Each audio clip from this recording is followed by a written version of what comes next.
you're just kind of like, this hero is annoying me, I don't like it, I'm missing some CS here and there. Kunkka just kills you. Yeah. He comes in with an X-Torrent and he's like, you're dead if there's any follow-up damage or disable whatsoever. So he offers something very unique from the 4 position, or sometimes even the 5, I guess, because Kunkka doesn't really need that much to function.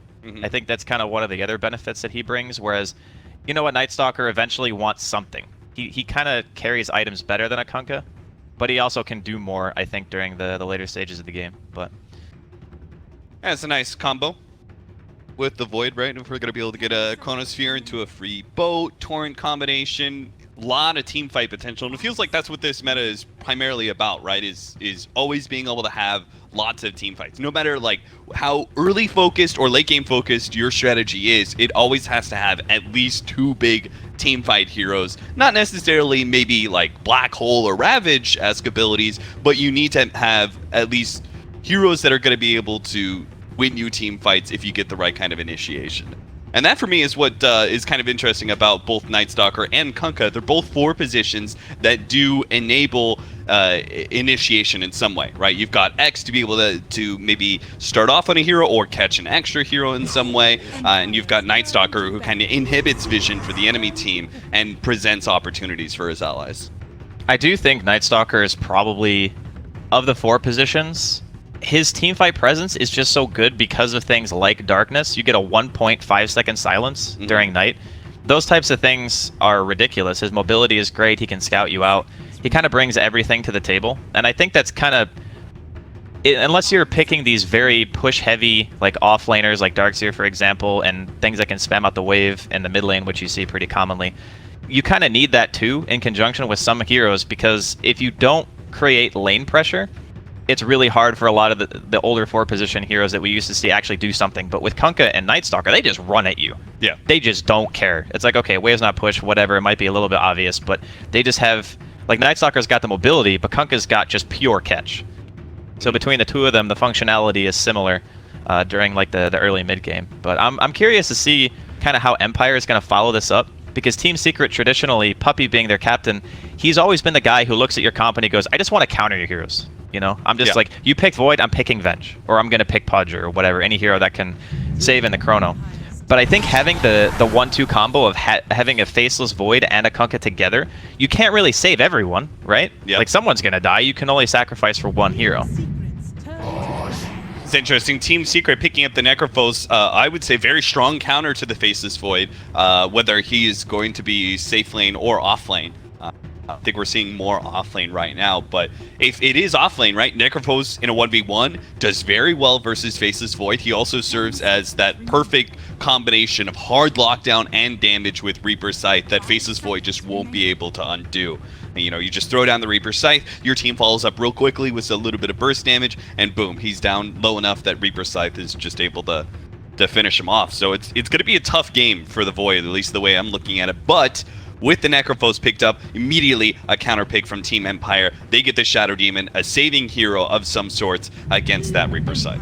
So with the Shadow Demon pick, my brain kind of leads more towards it obviously being off-lane Void, because it doesn't... I don't think that you want a safe lane hero with that little wave clear when you're already seeing like Necrophos, now Tidehunter coming out as well. The Shadow Demon Kunkka don't push waves. No. So now you have this issue of, okay, what cores can we solidify in our roster to make sure that we have that balance? Because a lot of the time, you get caught in this one idea of saying, sure, the Shadow Demon, fantastic for saving, like you mentioned already, against Reaper. You can make someone not have to exit the game, which is great. You got the boat buff for team fights. But 2 things, they're lacking damage, and they are severely lacking the ability to kill creeps. Right. And that can come back to bite you real bad against what Team Secret have.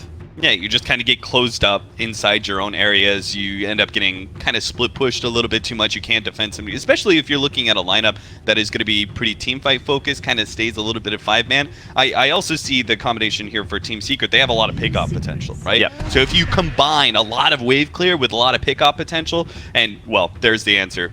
We've got a hero now for Team Empire that very quickly clears through waves, is able to do so sometimes with little risk, thanks to Manta, just throw your illusions down a wave, and is also going to be able to deal somewhat with the Tidehunter in the laning phase.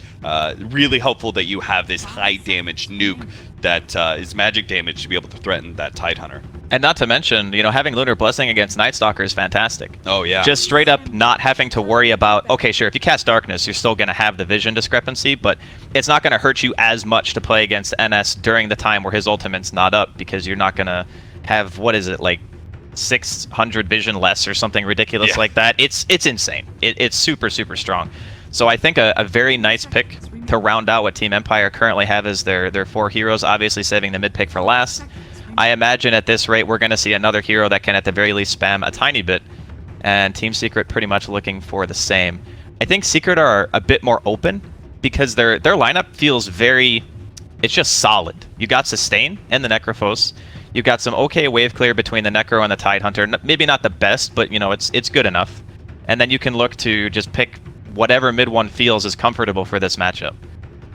Yeah, I like Secret's lineup a little bit more right now. I do really appreciate the way the Team Empire have set their lineup up, though, with the Shadow Demon both being as a counter to the Necrophos and providing a lot of synergy with the Luna, which counters, again, the Tide kind of Necrophos as well, and the Night Stalkers you're talking about with the Vision has some good synergy with the Face's Void as well. I feel like this lineup is like this really cool combination of both synergy with your own and being able to counter what the enemy is trying to do so far.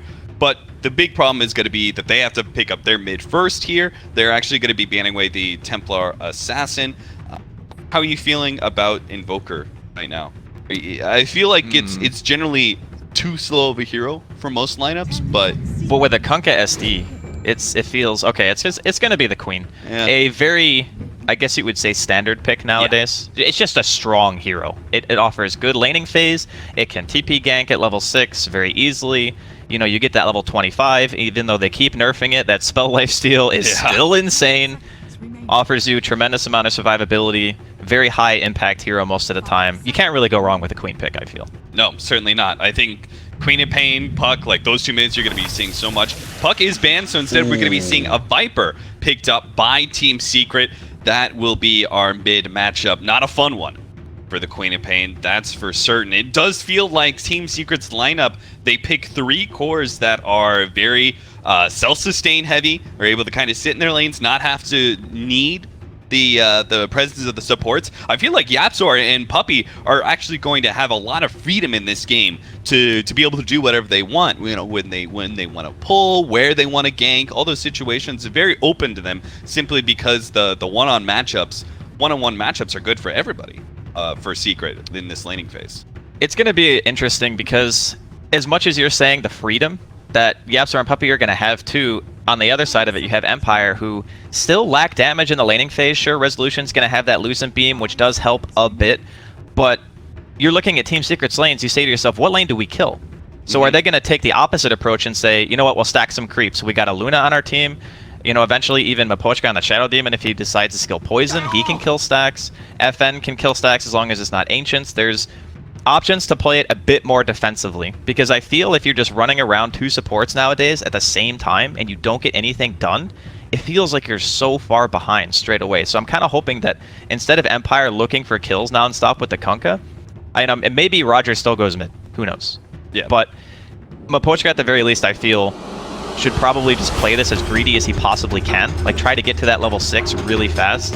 And maybe he wants to go like the Soul Catcher build to help supplement their damage so they can burst these tanky heroes like MP on the net or the Tidehunter. You know, all of Secret's heroes just have so much durability. Are you a prediction fan?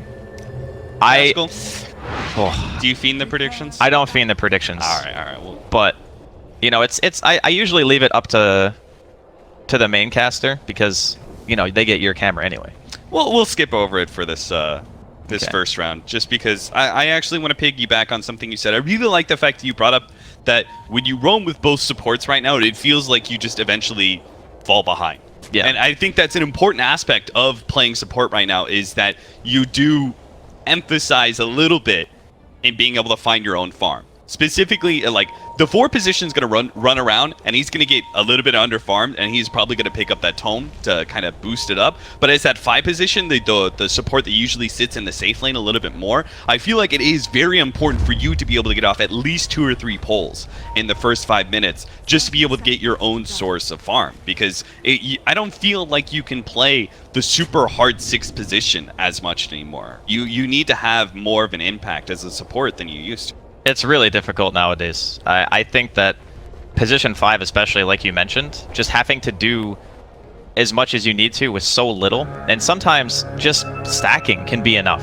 You know, in this type of game, Apushka's already up here with resolution. Interesting wraparound from Team C. Got a late smoke and a wraparound right as the bounty rune's about to come up. They go for the Gush level 1 to try and beat down resolution here, and are going to be able to push him back.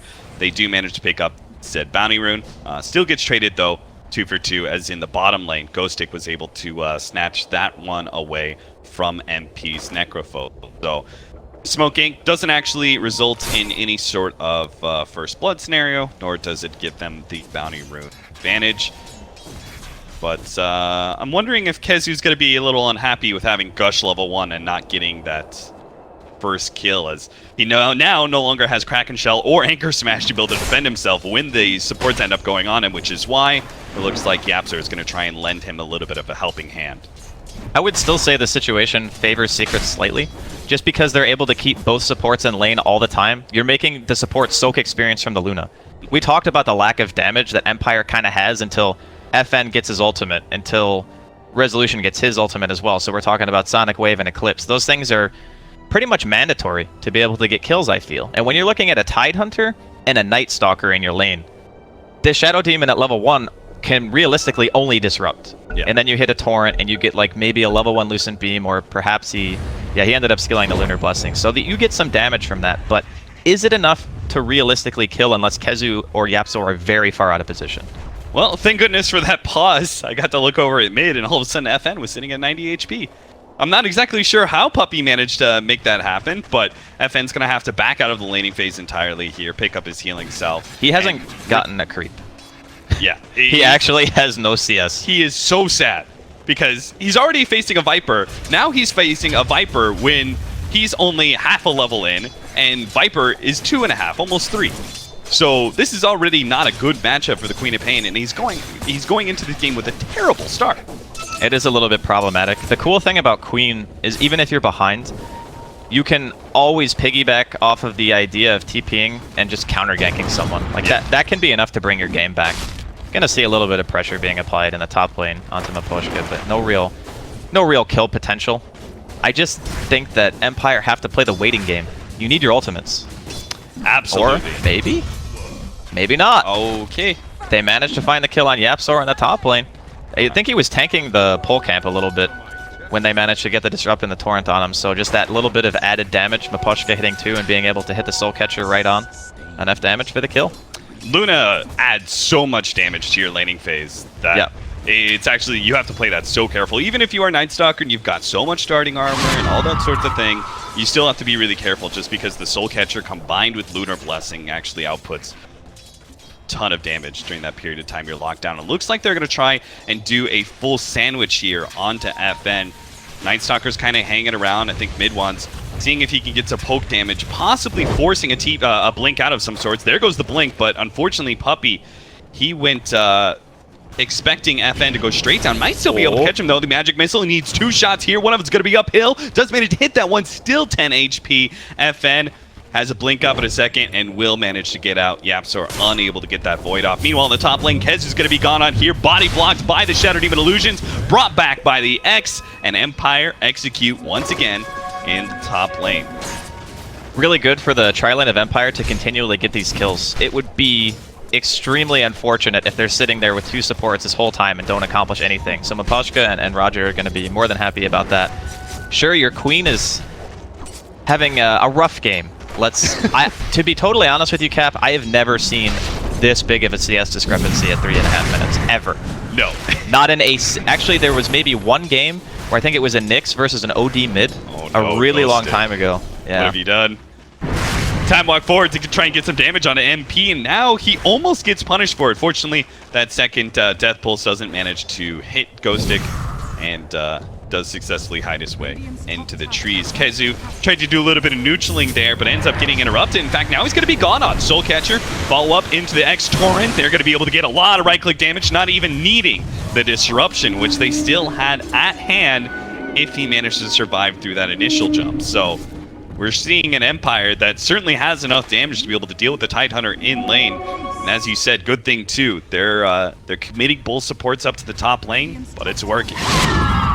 For now, I think that it's important to note, as a, you play a lot of offline too, Cap, so you probably had these types of ideas as well, but I feel when you're playing a game like this, where the support duo has so much kill potential, that it's almost more beneficial for you to just eat the death and let your mid player win his lane. Yeah, I agree. Because if you go off map and you start farming the jungle, the enemy supports sometimes either they'll rotate for you in your jungle or they'll go mid. You don't want them to go mid this game. You want MidOne to keep doing what he's doing. He is 36 and 15. FN has 5 creep kills and 1 deny.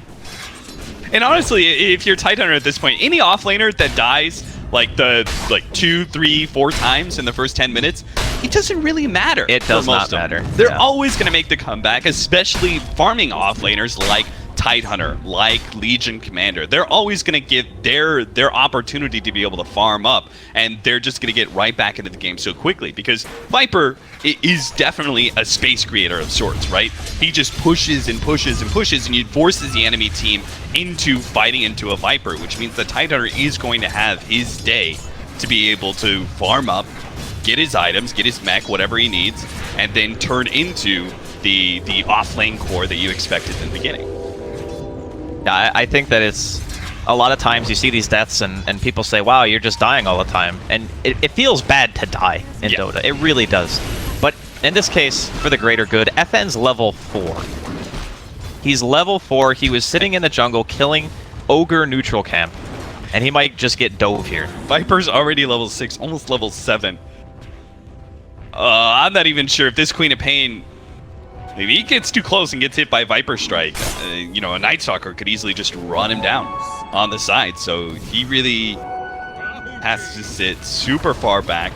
Same thing kind of going in this bottom lane. Ghostic's having a little bit better time. He's 22 CS in right now. That's very respectable for any offlaner, but he is getting kind of a 1v1 matchup. And it was, as we said kind of earlier in the drafting phase, it is a favorable matchup for NP's Necrophos. Necrophos doesn't really lose in a side lane, I don't think. It is really difficult to beat that hero in a 1v1. Especially once he gets to level 5, you get the 3 points and the Death Pulse, the regen.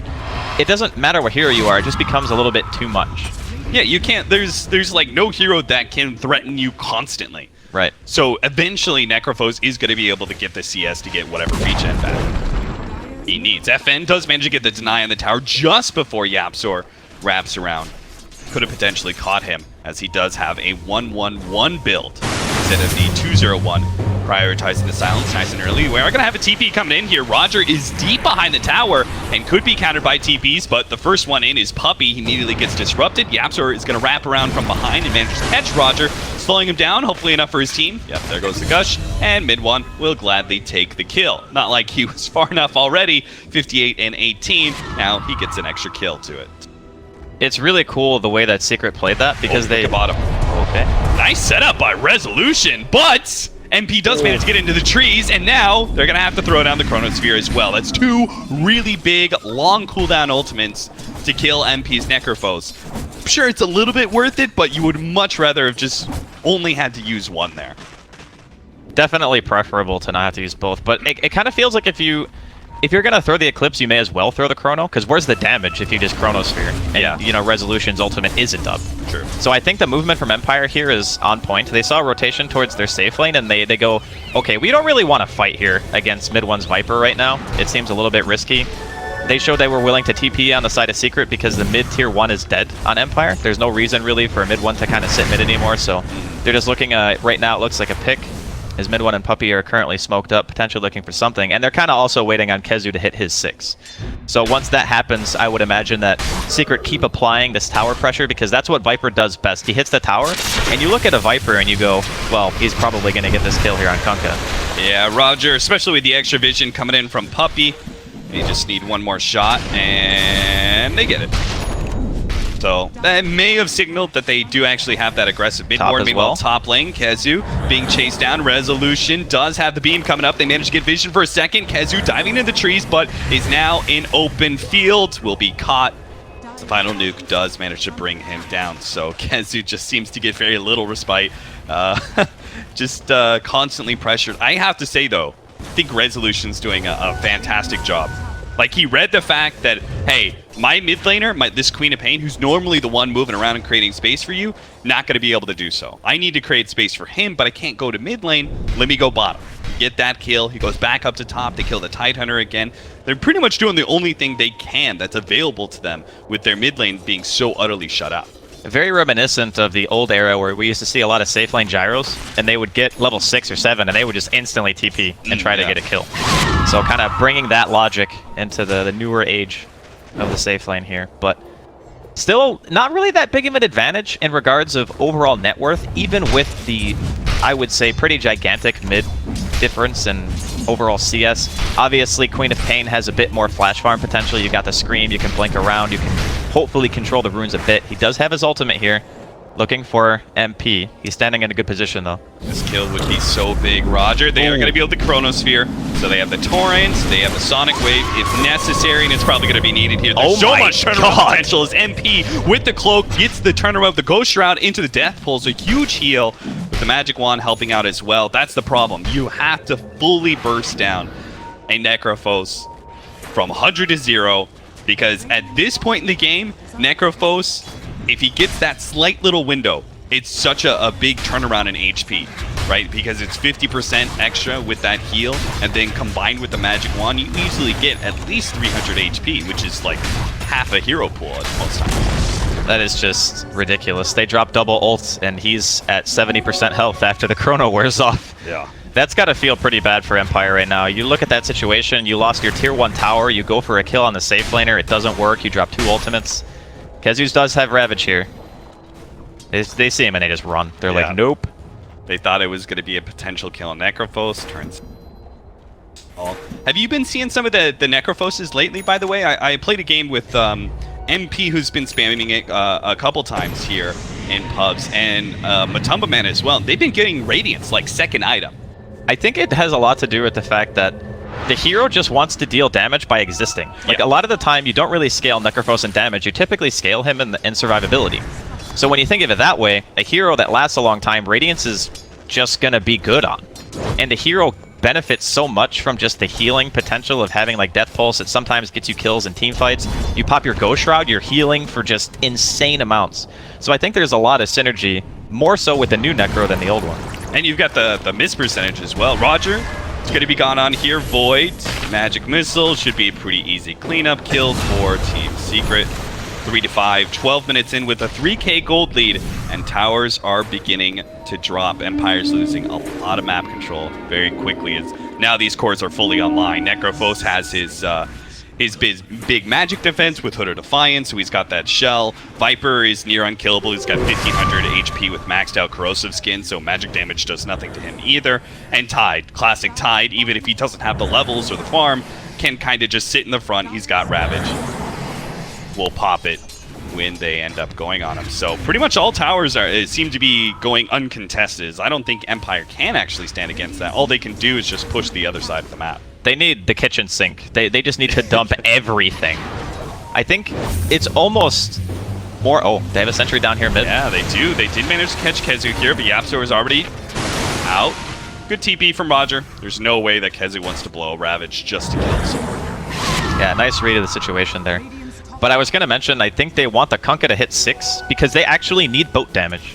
They need damage so badly that their support Kunkka needs to hit 6 before they take a team fight. Like, that is a rough situation. We're going to be seeing Pipe most likely finished on the Necro at some point. Looks like he's going back right now for just the Rod of Atos. But oh, I love that item.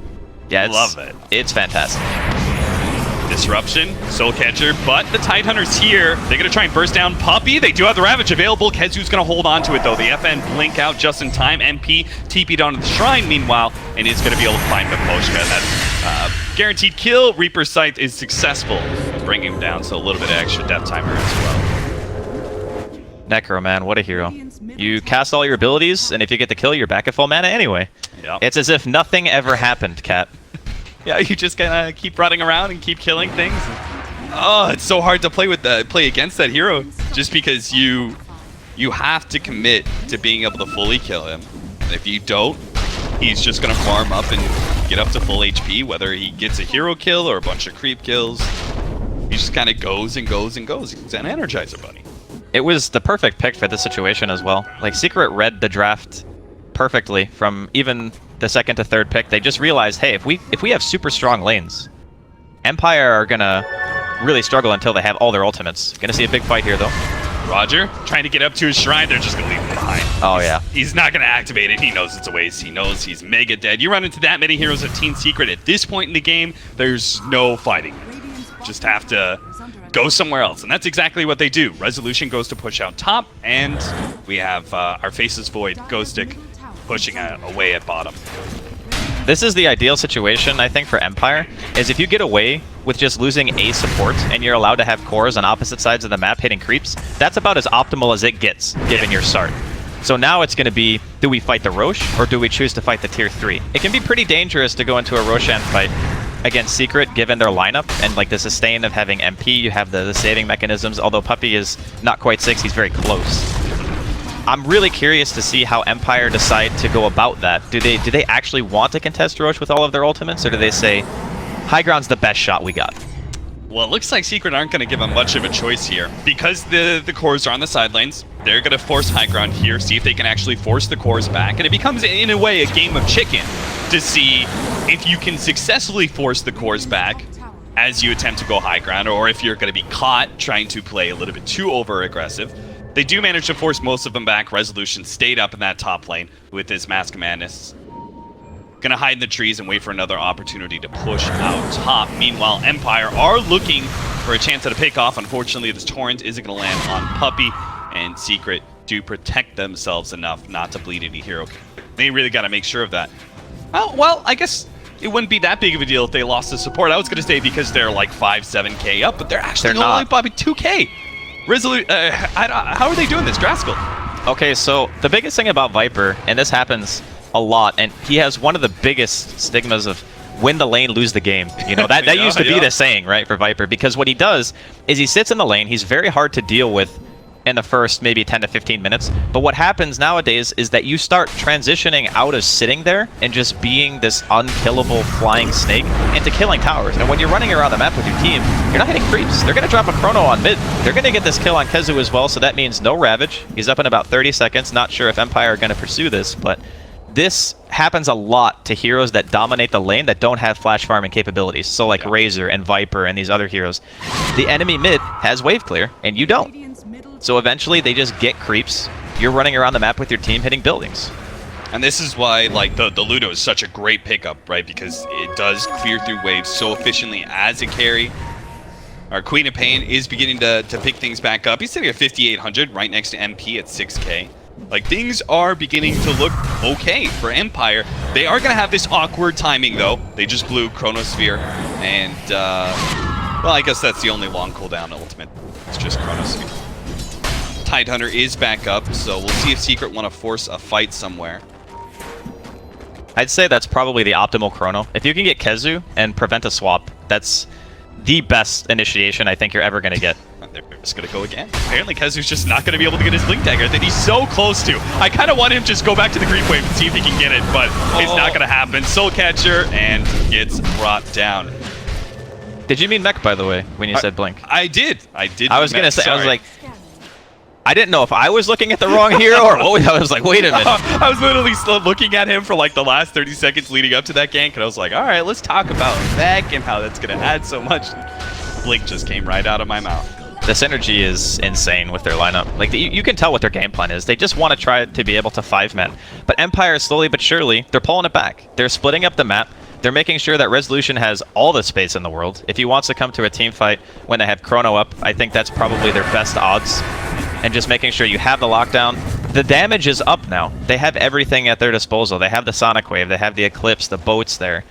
I think the next big hurdle for Secret is just getting the waves out enough and feeling comfortable to really pressure the next objective, because they still got tier 2 in the safe lane. They got tier 2 in the bottom lane as well on the side of Empire. So they haven't really lost all sense of map control. If they're able to be out and about, they're still in it. And these, I want to talk about these Mask of Madnesses, both for the Luna and the Faceless Void. I feel like it's such a perfect item, not just for these heroes, but also for the situation they were in, where they were down by so much and they needed to just be able to split push and kind of farm away. It's such an efficient farming item for its cost, the damage and the way you're able to just clear through creeps very quickly, especially for Luna, but Faceless Void as well. I say Ghostic has kept up his farm pretty admirably, despite the fact that he's been running around looking for kills and hasn't succeeded most of the time. I completely agree. I think the Mask of Madness choice is pretty optimal. On Luna, you see it a lot more, I think, than on the Void. But you can just think of it as, it's kind of like a mini Midas. Yeah. You know, you're just getting so much value out of the item as time goes on. You're able to stay at a high amount of health. You don't have to show in the lane all the time, allows you to neutral. The item is kind of at that stage where we're almost 6.83 again, where you just want to buy it because it's so freaking good.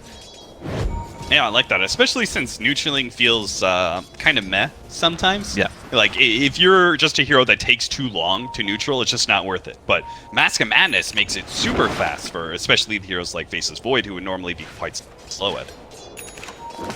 Kind of setting up here in the bottom lane. They're all sitting behind, or most of them are sitting behind FN. Queen of Pain, as he pushes out bottom lane. Secret are not going to be taking the bait here. They're actually going to move out to the top lane, go straight towards the Roshan pit.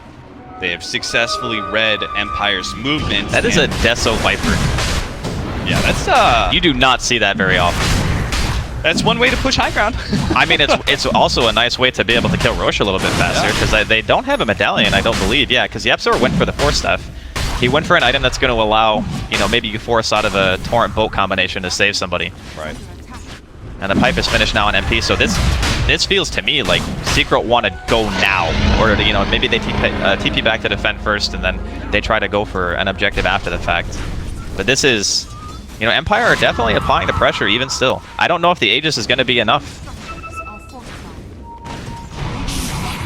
Secret apparently are not going to want to give up this tier 2 tower. I thought they might just go down mid and give up the tier 2, but instead they're going to fight, and maybe Empire might not expect that. Mapochka is going to be set up here for the potential disruption, but they leave it. Yule Scepter is going to be able to save him. Ravage goes off the side, going to be able to cut down 2. Reaper's Scythe managed to catch the Queen of Pain before she managed to get out. They do manage to get the Shadow Demon, the Queen of Pain at the end. 60 seconds on the clock for that Queen of Pain. So Secret do have an opportunity to maybe abuse that timing for an objective, but they also have to deal with Resolution, who's very rapidly turning into a farm machine. He's pushing out all the waves. He now has both the Mask of Madness and the Manta, and it just managed to take the mid tower, even if it was a deny from Kezu. That little movement from Resolution finally took an objective for Team Empire, an important one at that.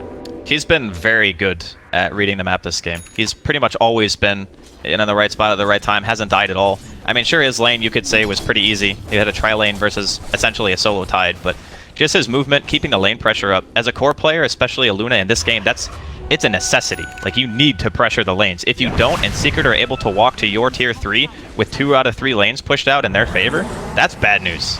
Yeah, and you can see Resolution. He knows they can't quite defend yet, so he's going to try and take the tier 2 in exchange for all the damage that's happening on the tier 3. Now, he's going to be able to take that objective a whole lot faster than Secret's currently doing. But the reward, if Secret can actually finish up this tier 3, is so much greater. But Resolution's just going to keep on pushing. They're going to see if they can hold without Resolution here, and it looks like the Disruption definitely going to do a lot of work in being able to protect that. Ghostic out with the Shadow Blade, was in a position to throw it out a Chronosphere. They're right next to the Shrine too, which would make an easy TP for the Luna. They're going to wait for heroes to try and leave and maybe catch something, or not.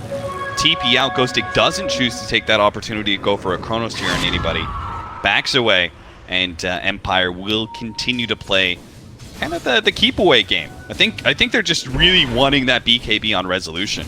I think it's a huge game-changing item, and I also think the reason that Ghostic didn't chrono there is because he was sitting behind where the shrine is near the ramp, and Yapzor popped Darkness. So I don't think he actually had vision of Kezu's TP. I think it was barely couldn't see him. Because otherwise, you definitely chrono that. Because it stops the Tide TP. He was the first one to TP in, which means Resolution could have potentially gotten the tier 3. That thing took, like, what, 40% damage? Maybe a little bit less? Yeah, it took quite a good chip. And he's also probably not feeling comfortable with like his position there. Like, you know, what if they do have He was sentry, walking some back sort of and vision? forth, yeah. It's game losing if you die as the Void there, right?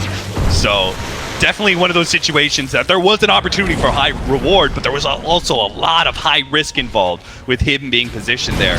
And, Miposhka actually aggressive force that from Yaphets, or puts him in a bad place. The Reaper's Sight is not going to finish him off quite yet, but they do manage to get the right clicks in, but now they're fully committed. The Chronosphere onto 2. Kenzo counters the Chronosphere with the jump in with his own Ravage. Does manage to get off the Sonic Wave, but it doesn't matter. There's too much sustain from Team Secret. Empire get back to their shrines, popping 2, but it's still not enough. They have to back away even further as the shrines can't heal them up enough.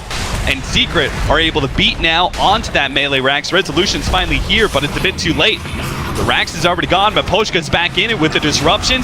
Lead on onto MidOne, cost him his life again just to be able to get that out. But with the sustain offered by MP, Secret, they seem invincible. Empire just don't really have a good way to go on anybody now. They have no Chronosphere, no Sonic Wave. Resolution by himself can't possibly kill Zeros.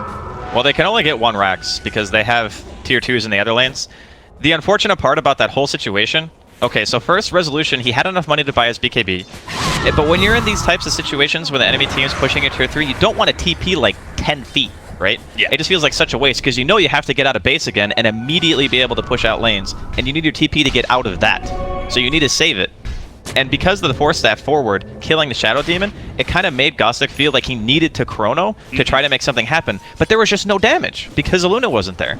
So it made it look a lot easier than it probably should have been for Secret to just waltz up and take that. Because if the Luna had been there, they get the damage out, the Eclipse, they probably kill at least 1 person before the Chrono ends. Yeah. And if that happens, you know, we could have seen a completely different fight. But when you're down a person and MidOne still has that Aegis in his inventory, it's a lot more daunting to walk in with no Chrono and no Sonic Wave. Yeah, for sure. I mean, if you can actually kill, say you kill MP, then boom, there goes all that sustain. You can't actually man fight as Resolution against the Viper. If you kill the Viper, then there goes a lot of the damage. But unfortunately, both those cores staying alive kind of makes a duo that is too formidable for Resolution for now. But he is that big late game farming core, and he is beginning to get out of control. He's working towards the Butterfly next. 26 minutes in, his farm is pretty respectable, sitting at 15k. The Viper at second, sitting only 14k, despite all of the various objective gold that they managed to pick up. He's actually going for an AC, which I think is a great choice. Bolster up against the inevitable physical damage that's going to come from the Luna. Speaking of Luna, she's going to back straight into this smoke. What a terrible position. Secret, you take advantage of it. You need to be able to jump forward and slow down Resolution somehow. They throw out the Ravage. They say it's worth it just to be able to get this core, but he gets out the BKB through the Reaper Sights. Not going to be enough. Can he actually output the damage to kill anybody here? Not even close. And he doesn't have his ultimate either, so even if he buys back, the threat is just not going to be as real. Team Secret are still limited by those tier 2s. They're going to have to deal. They're going to go up to the top lane to try and push that one out so they can actually force up buyback from the Luna. It's a tremendous amount of pressure that Secret have been applying basically since minute 0. A lot of it you could go back and say, sure, if FN didn't have such a struggle of a laning phase, maybe they could have impacted the game a bit more. But you have to still say, Empire's recovery in regards of overall net worth was admirable. Like, they overcame one of the biggest mid discrepancies I think I've ever seen to bring FN. Like, he's not top of the net worth, but he's in a really good spot considering the circumstances. And yeah, the unfortunate part is Resolution popped everything before he died. So now this defense is going to be, I don't want to say impossible, but it's certainly not going to be easy. No BKB, no Eclipse, no point buyback, that's for sure. And it seems like Secret are going to let up on that push. Spend a little bit more time farming. They've got some big items coming in. Looks like the Reaper Scythe is going to be... Reaper Scythe, Jesus. Aghanim Scepter to upgrade the Reaper Scythe. It's going to be coming in pretty soon for MP. That Assault Cuirass is also a huge upgrade. The Roger and Empire do manage to come forward here. They get the X onto the Viper. Is this really the hero they want to go on? Not really. They got a poke and a prod. They do manage to get the Chronosphere. They'll swap back down the clip, but they are going to be able to blow up at least one here. Now MP, the next target, does pop. A little bit ethereal to help him against this physical damage. Resolution puts forward. He's already on to half HP. It's getting a little dangerous. SCC to try and finish up MP. The Reaper sight goes down, but the BKB is still up, just barely. Resolution gets away, turns around, gets a little bit more damage out, and now it's just a full-on chase for Empire. Finally, they've won a team fight, and they need to catch as much as they possibly can to make this all worth it. Looks like Kezu is eventually going to go down here. There's no real escape for him, so they're going to be able to get 3 kills off of that team fight. A huge swing to the favor of Empire, but if they're not careful, they may actually lose a hero of their own here. Yaps are unable to get off the silence, though, against Lincoln. That was a very, very good timing for Empire because they didn't have Ravage yet. So, like, if Ravage was up for that fight, you saw the way that Kezu blinked in. Yeah. He had really good positioning if he had his ultimate off cooldown, but unfortunately it just wasn't the case. So they were able to take out MP. And I didn't really think about this before, but time dilation destroys Necro. Oh, it does. Like, you wanna cast Death Pulse a lot during team fights. It's only a 5-second cooldown. And that's before the talents that let you lower it a little bit more if you choose to. I think it's his 25, yeah, so like by 1 second. There's not really a good, like, if he gets Lotus Orb, he removes the time dilation, but it doesn't really do a whole lot else, right? There's not any huge single targets that you're going to be blocking away. You don't want to go BKB because it affects your Ghost Shroud. It's kind of like just not a real good winning scenario for MP. He's just kind of always going to be screwed over by that.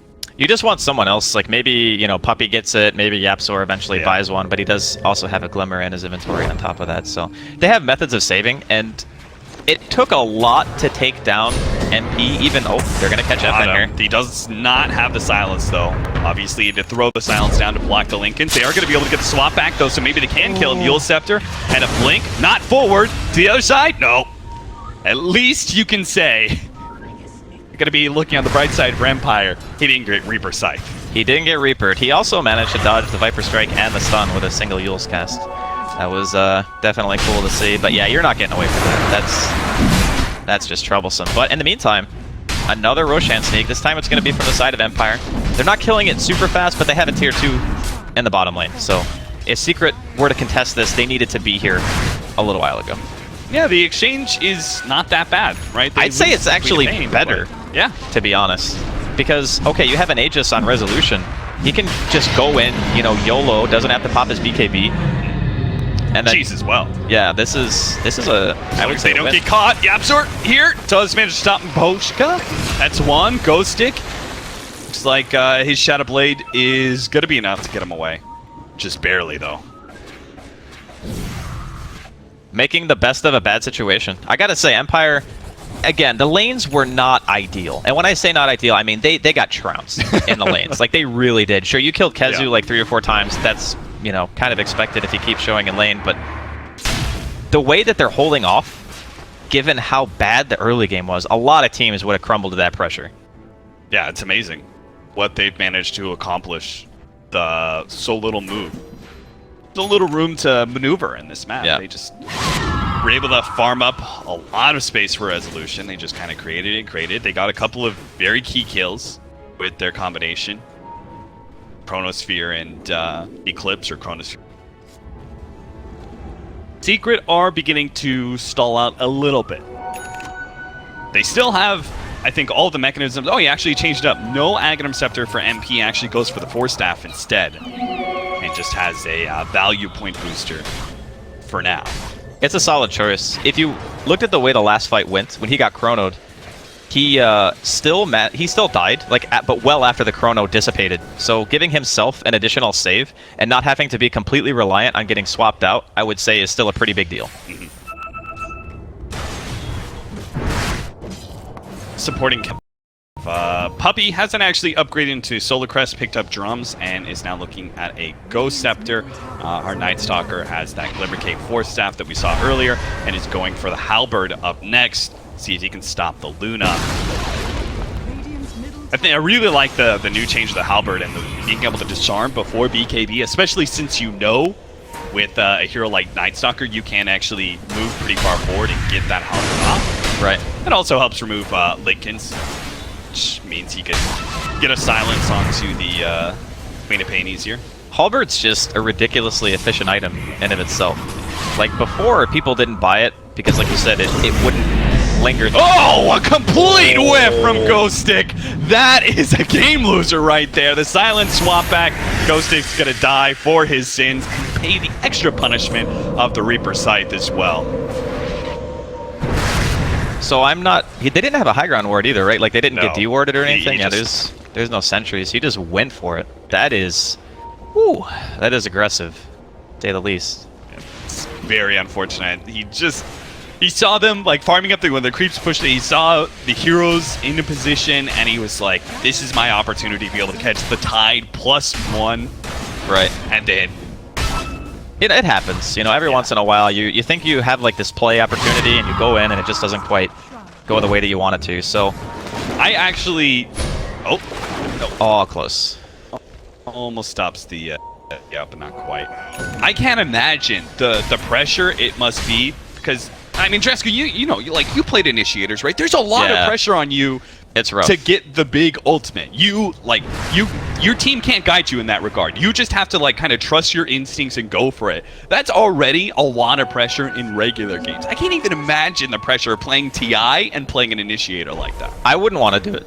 Yeah, me either, man. Well, maybe. I think maybe it's TI, I'll take the money. I think it's important to remember why you have to initiate the fights. I think that's what makes it like the great initiators, because they understand how their team functions. So in this case, Resolution walks up to a tower, he gets disrupted, he pops his Manta, they get free chip damage.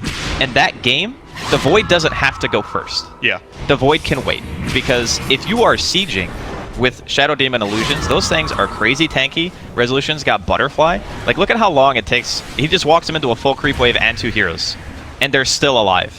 Like, this is why the Void doesn't have to go in, because they can continually do this over and over and over again. And sure, they're not as good against towers as they used to be, but it still deals damage. Funny how the creep wave, when looking at these tower defenses, normally they're helpful, but in these situations, it's almost bad. It's really bad. Just because the illusions sit on the low ground. Nice swap back into the Reaper's Scythe. It's just going to be the Aegis, though. And Empire are all set up, ready to go with the Chronosphere. BKB popped immediately. They're going to go for the Eclipse. They do manage to catch Viper with the Chronosphere. They're going to try and bring him down anyway with the boat and the full combination of the Sonic Wave as well. They will manage to kill one core, but now they've caught Resolution underneath the tier 3. Kezu throws down the Ravage, only catches the one there. But it looks like they are going to be able to chase down a couple more heroes. Poshka, he's certainly dead. And looks like that will be all. The rest of Empire are able to get out.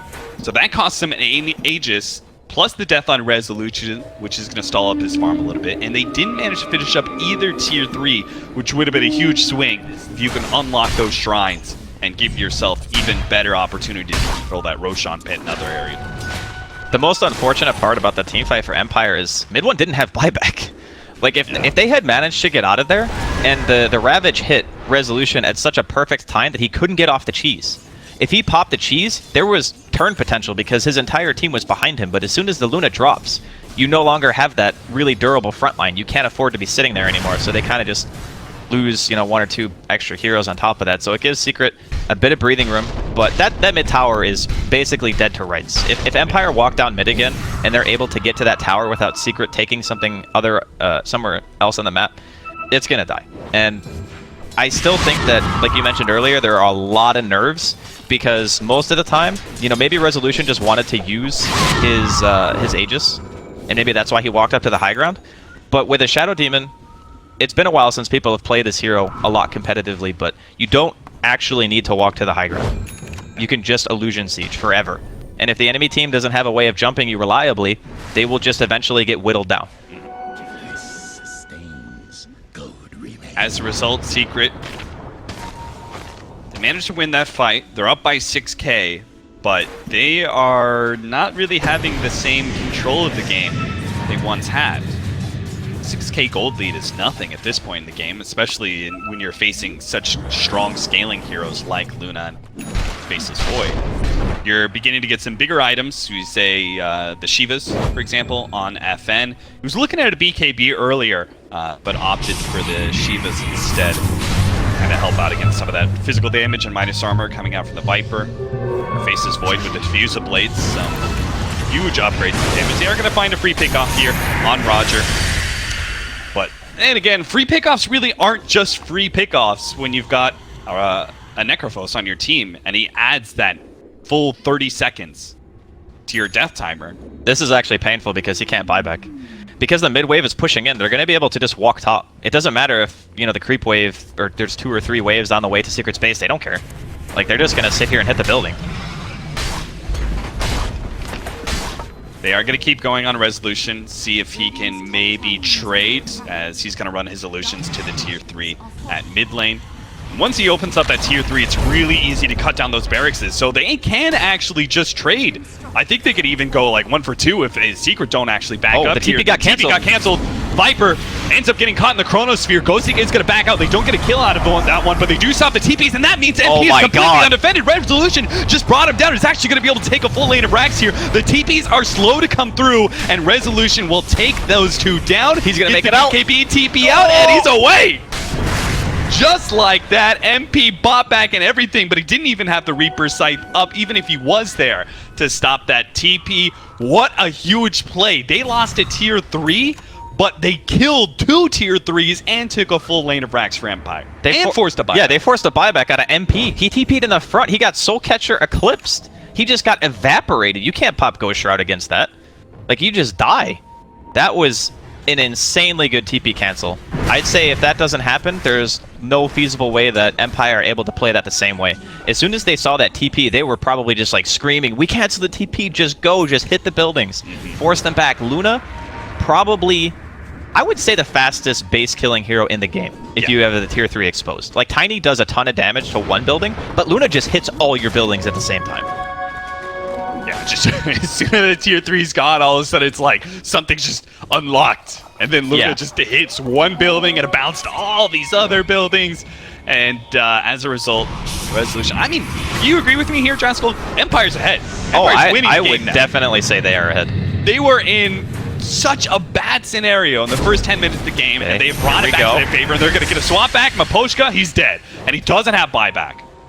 So Empire, once again, lose a support who doesn't have buyback. Fortunately for them, no Roshan is up. Not yet, anyway.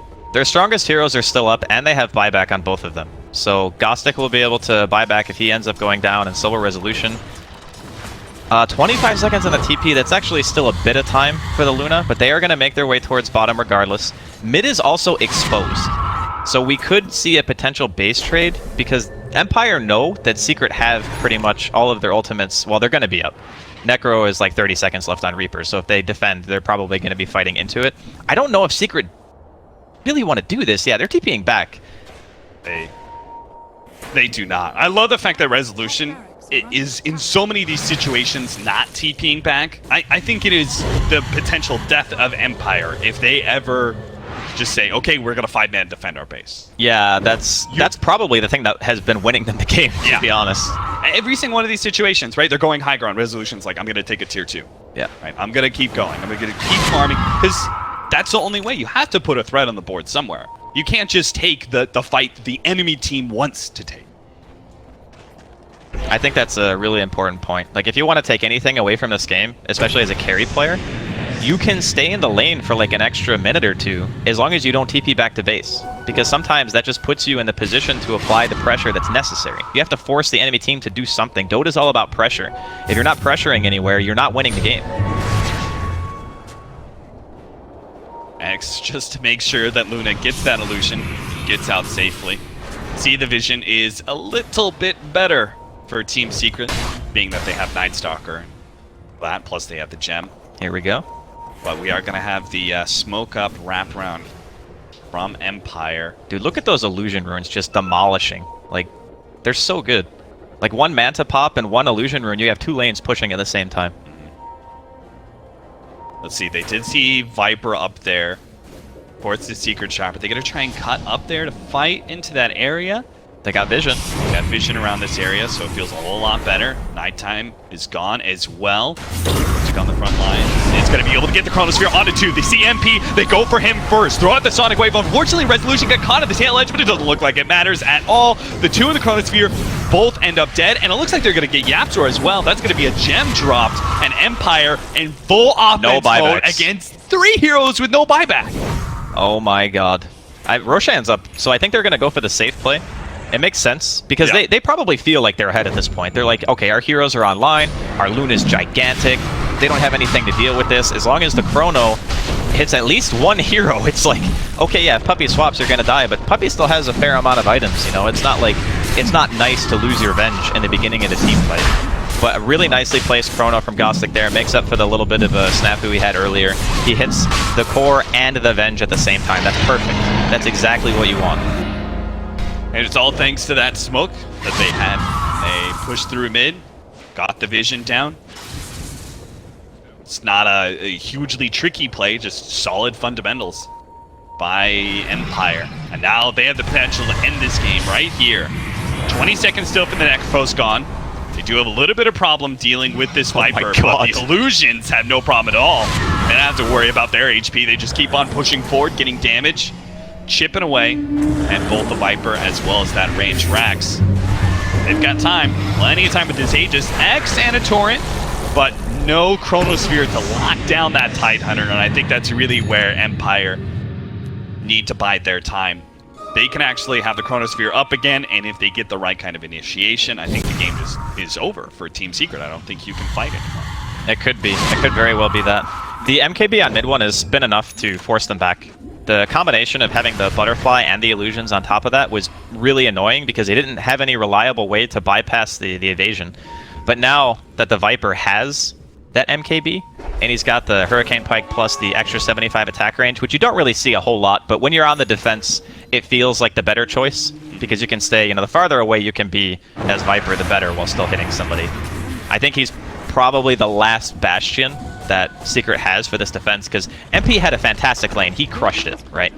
But he can only do so much now. If he's chronoed every single team fight, and he's eating like a Soul Catcher and an Eclipse, you can't really do anything about it if you can't buy BKB, right? Yeah. Which we already talked about earlier. You don't typically want to buy BKB on Necro. Yeah, because then you can't actually use Ghost Shrouds, so very awkward.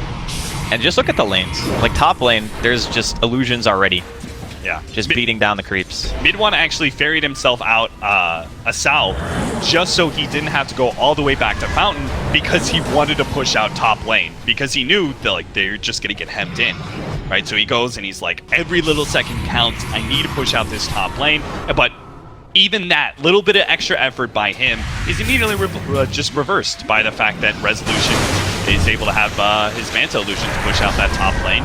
Now Secret are actually pushed in on all three of their lanes. They've got double Siege Wagon beating on their mid-racks right now while the Illusions push in through bottom.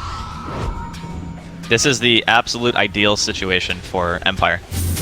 Got everything going their way. Now can they just close that out? Here comes the BKB Chronosphere. They're going to be able to get the Viper, but there's a little bit of a Ravage there. Does manage to control some heroes, but not the BKB Resolution. That is the big threat. And that's why the Tidehunter almost dies to him, but fortunately the Swap Back managed to save one core, and Tidehunter tanky enough to live through the other one, but the Raxes just cannot be saved, it looks like. The Glyph provides a momentary respite, but the Bouncing Glaze are going to rip him to shreds, as well as the heroes in the back lines. MP is still having problems with them, and Resolution goes straight for the throat. He wants to finish up this last mid lane of Rax to get the Megas down. They manage to get Kazu here into the Torrent. Resolution does just a little bit of damage to finish him off. He looks like he'll lose his life finally, but that's just the Aegis. They do manage to bring down the Void. Maybe with the supporting cast, can they bring down Resolution? They just can't quite catching up to him. Mapochka gets caught out.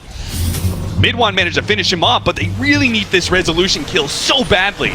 Torrent onto 2. Beautiful play there from the Kunkka that's going to slow down a lot of these heroes, but it's Resolution finally gets cut by the Gush, immediately reverses that slow with a Manta, and they give up on the chase. Yes, Secret held ever so barely with just a range Rax at 400 HP, but they didn't get anything big that changes the nature of the game for them. And even with those 2 heroes dead on the side of Empire, there's no Roshan. And now they got to push the lanes out. That's really the problem. Like, they need to kill creeps. The Luna and the Illusions just pushing side lanes all the time. It's slowly but surely just kind of choking them out of the game. They're not able to find as many opportunities to take fights because they have to worry about, like, MidOne bought a Maelstrom. Oh, they need this kill. They need this kill so badly. Yapstar ran into an Invis FN and they got him. So they get a Reaper's Sight. Again, not really that game-changing by itself, but it's a drop in the bucket. It's a start. Thirsty as hell. It is a start, and you need one at this point. You need heroes off the map, especially the heroes that kill the creep waves the fastest. So the Queen of Pain and the Luna are the two best at just shoving out the wave. With those off the map, that is probably the best thing that Secret could hope for. Maybe killing Resolution is going to be a bit more, it'll make you feel a bit better, but I mean, God, how do you actually kill him? Butterfly, Scotty, BKB, Lincoln's Manta. Yeah, I love his itemization in this game because a lot of the times you wouldn't see so many defensive items on Luna. You'd see at least one damage item, or maybe a lifesteal or something like that. But this game, he understands his role. He's just a siege engine. He's a catapult cat. He just walks around and he just hits buildings. That's what he wants to do at this point. Wasn't there Warcraft 3, the siege engines? Didn't they have that bouncing mechanism, the Night Elves one? The Night Elf one had the glaive, I think, that like pierced through stuff. Oh, he would shoot it forward and it would like hit in a line in front of you. But yeah, that's his role. And I still feel like his play in particular, FN has done a great job at recovering as much as he has, but a lot of that was just on the back of Resolution being the one who was applying most of the pressure during the mid game. Yeah. He was the one pushing the waves, you know, he was the one creating all that space and allowing FN to just kind of sit. A lot of the time, he was just farming the jungle. You don't see that very often on a Queen, but his lane was so hard. He's like, I don't want to ever go back mid. He's going to have, like, PTSD, even if they win this game, which... He's probably telling his team, like, someone go mid for me, and then everybody's like, not me. He's like, don't make me go back there, guys. Don't make me go back. It was brutal. But yeah, Empire, just fantastic hold this game. The TP cancels on top lane, allowing them to counteract, just bringing themselves back from the brink of defeat. First game here on the TI stream number 4. Definitely a doozy. So he just picked up the Scotty, right? That was his pickup in like the last 2 minutes. Or yeah, he got it after our most recent fight, and I think he also got level 25. I know I was watching him; he was pretty close to it earlier. So that's plus 40 to all stats that he didn't have before. Those illusions are gonna be. MidOne's the only one who can kill him. Like the Death Pulse doesn't really. It does some damage, but it's not super impressive by any means. And plus, if MP walks forward, he's just gonna get chronoed. I mean, that's the really scary part. MidOne is the hero on Secret who has the best chance of walking forward and not just instantly dying. What do you do as Secret here, right? You're always being pushed in with your lanes because you lost so many. You can't really team fight Team Empire here. Your game plan. You're in Puppy's chair right now, Draskell. What do you say to your team? What's our play? Well, you definitely need to be able to smoke. I think MidOne has done the right thing by itemizing for the Mjolnir. It's necessary. Like, if you don't have this item on Viper, you just don't kill creeps fast enough. So you need to at least push out one lane, and then you need to try to go for like a YOLO smoke and maybe wrap around on Empire, find the back line first. Try to kill the heroes that do the saving before they can do the saving. I mean, it's obviously easier said than done, but you can see Yapsori is drawing like a little squiggle on the map. He's like, I want to go around. I want to try to find them while they're not in the perfect siege position. Are you willing to use, say, Reaper's Scythe to cut down the Faceless Void? Oh, absolutely. Right, stop. You want the control is probably the scariest thing, because what happens a lot of the time during the fights is first Gostic will cast Chrono, and then Kezu will come in afterwards, and he'll be forced to Ravage. Like, he needs to after the Chrono comes out. But the problem was when they were defending bottom, the two heroes that were in the actual Ravage range were BKB'd. So he Ravaged anyway, because, you know, you want to try to do something, but it just didn't end up being that effective. Right. So if you can get your spells off before BKBs are popped, before Chrono comes out, you absolutely Reaper a core. I think you have to. Secret, somehow, despite always being pushed in, not really having... I mean, at least they still have this Aghanim Scepter gem, so they do have some sort of vision advantage in these fights, but they've got to find a way to be the initiators, right? They've got to be able to get a Ravage off before the BKBs go down. It's so hard, man. The Chronosphere. They do have some vision here. Yapsor spots a couple of heroes here. Running forward with his Glimmer Cape, but they're going to pop the Ravage here. BKB goes off first, so Kazu is going to be the target of this Eclipse. Meanwhile, the Chronosphere does actually catch a couple of heroes. They manage to cut down the Shadow Demon. That's really worth it for the Chronosphere. He does manage to get off one Ravage, throws down the second one, controlling up Resolution beautifully. Can they bring him down, though? He's at half HP. Pops Manta, rips Kazu a Sundal. It looks like they doesn't even stand a chance. Secret just fall to all this physical damage that Resolution's putting out. He finally gets the kill off the MidOne. As the lightning bounces it around, they do manage to kill several of these heroes and maybe even catch FN. They're trying to chase him down now. Gets the Void. Oh no, the Linkage, it wasn't up yet, but it looks like he's still managed to get himself away. The base is under siege from all these super creeps. Fortunately, the Ranger X is still alive at only 97 HP. So even if Secret do win that fight, I'm not sure if they can force buybacks. I don't think they can force buybacks. Definitely not. I mean, they almost just lost the Ranger X to Illusions. That's not good. That Rex does not regenerate, as our good friend Grant, who did not make it to TI, he would say unhealable damage. Unhealable damage. Yeah, it's definitely rough. But that being said, the team fight actually went pretty darn well. They're not going to be able to find Yaphets here, but that was also the reveal of the refresher, right? They get the refresher Ravage 2 times, comes out, they swap MidOne into a position where he is just sitting as far away as possible, just blasting people. Like, he is just hitting, and he has a lot of offensive items. Like, almost everything in his inventory helps him deal damage. So in that case, it was like the ideal situation, right? You get your hero on the back line doing all the damage. The people that you want to die first kind of died first, and Kezu got his spells off. So they may not have been able to force buybacks, but they did at least get the Roshan. They're going to get the Aegis for MP. Yapsor got the cheese. Certainly adds a lot. Now you don't have to worry about MP getting roasted down. Oh, look at that, man. Yeah, he's going to go for it. And I don't think they're even going to be able to kill him. Swap back. That's going to help. Oh, doesn't actually blink over the cliff there, so he's going to be stunned up. The Reaper Sight, they tear. Oh. Yeah, they do bring him down 120 seconds, but he has buyback.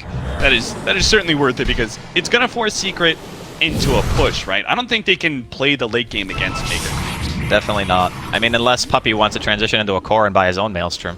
Yeah, he needs a lot of items to get there. There is just so much lane pressure now being pushed the way of Team Secret. They can't... It's really hard to get out on the map being like even a Rax or 2 down against the Luna lineup when they're able to just freely walk around the map. But being Megad is just an entirely different beast. Your supports could at least push out waves against super creeps. Now they can't help you at all.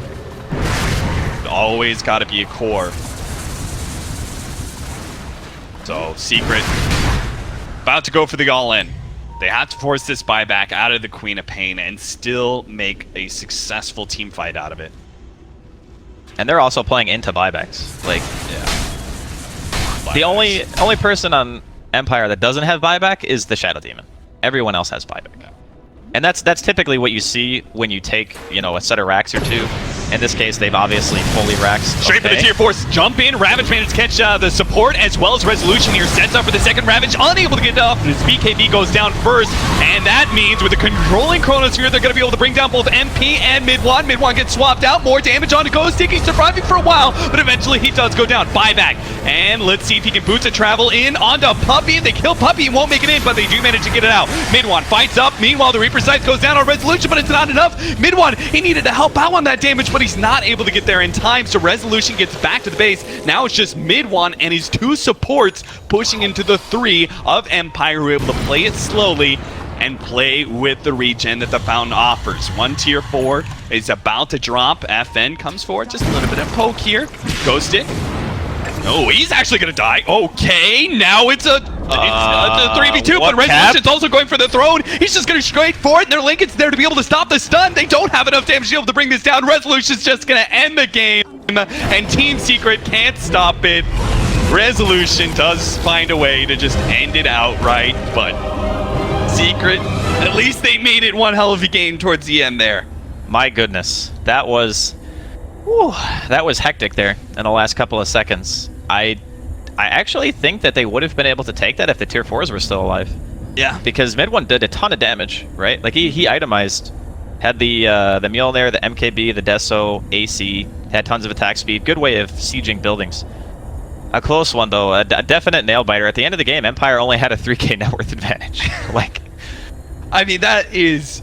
So many props to Empire, so many props to their stand-in Resolution for being able to keep it cool under all this pressure that Team Secret was laying down. I mean, they laid down the law in the laning phase. They owned the mid lane. They had a fantastic setup for MP to be able to get his farm. It just seemed like they were never going to be able to kill any heroes, and Secret were just going to control the game outright, eventually end it. But they found the small cracks and just kept hammering. at those openings. Resolution kept on split pushing, kept on finding more and more space to take objectives. They found certain kills to manage to pick up that changed the game, like the Tidehunter kills that they got with the Chronosphere. Team Empire, I am incredibly impressed with this comeback by them. I'm just excited for game 2. You know, I want to see what they bring to the table. Do they have any more tricks up their sleeve? Because this is a bit of an older style draft, I guess you could say. But yeah, I'm excited. Let's go, game 2. All right, game 2, guys, coming up.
What a stand-in. He, for me, is my MVP for last game. Like, hands down. He knew exactly where to be at all times. He never TP'd back preemptively. He was at the right fights at the right times. You know, that early TP bottom even, securing the kill on MP. He just did as much as you could have possibly asked from his situation. He did it all. And I think that something important, too, to note from the last game, and I think after, you know, kind of mulling it over, that the tier 2s being alive when they pushed mid probably hurt them more than anything. Because when they got that Rax, it was pretty uncontested, right? Yeah. They get that one kill on the Shadow Demon, they just take it.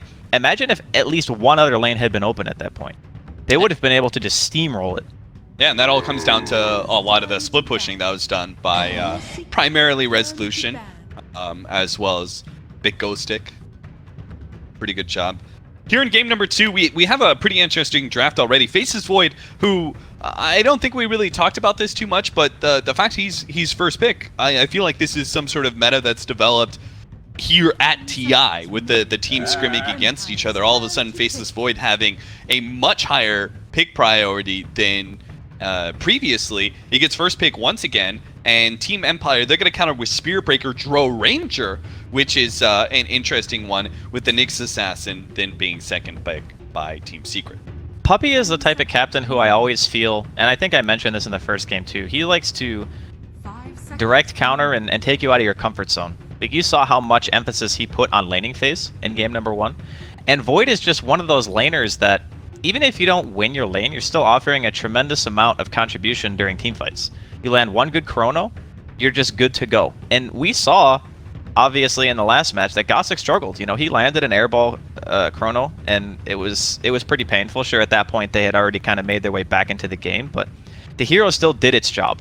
Yep. And that's the thing about Void, is he is crazy stable as a core position. There's not a lot of core heroes where you look at and you just know what value that you're going to get out of the hero. Sometimes you have a bad game and you can't do anything.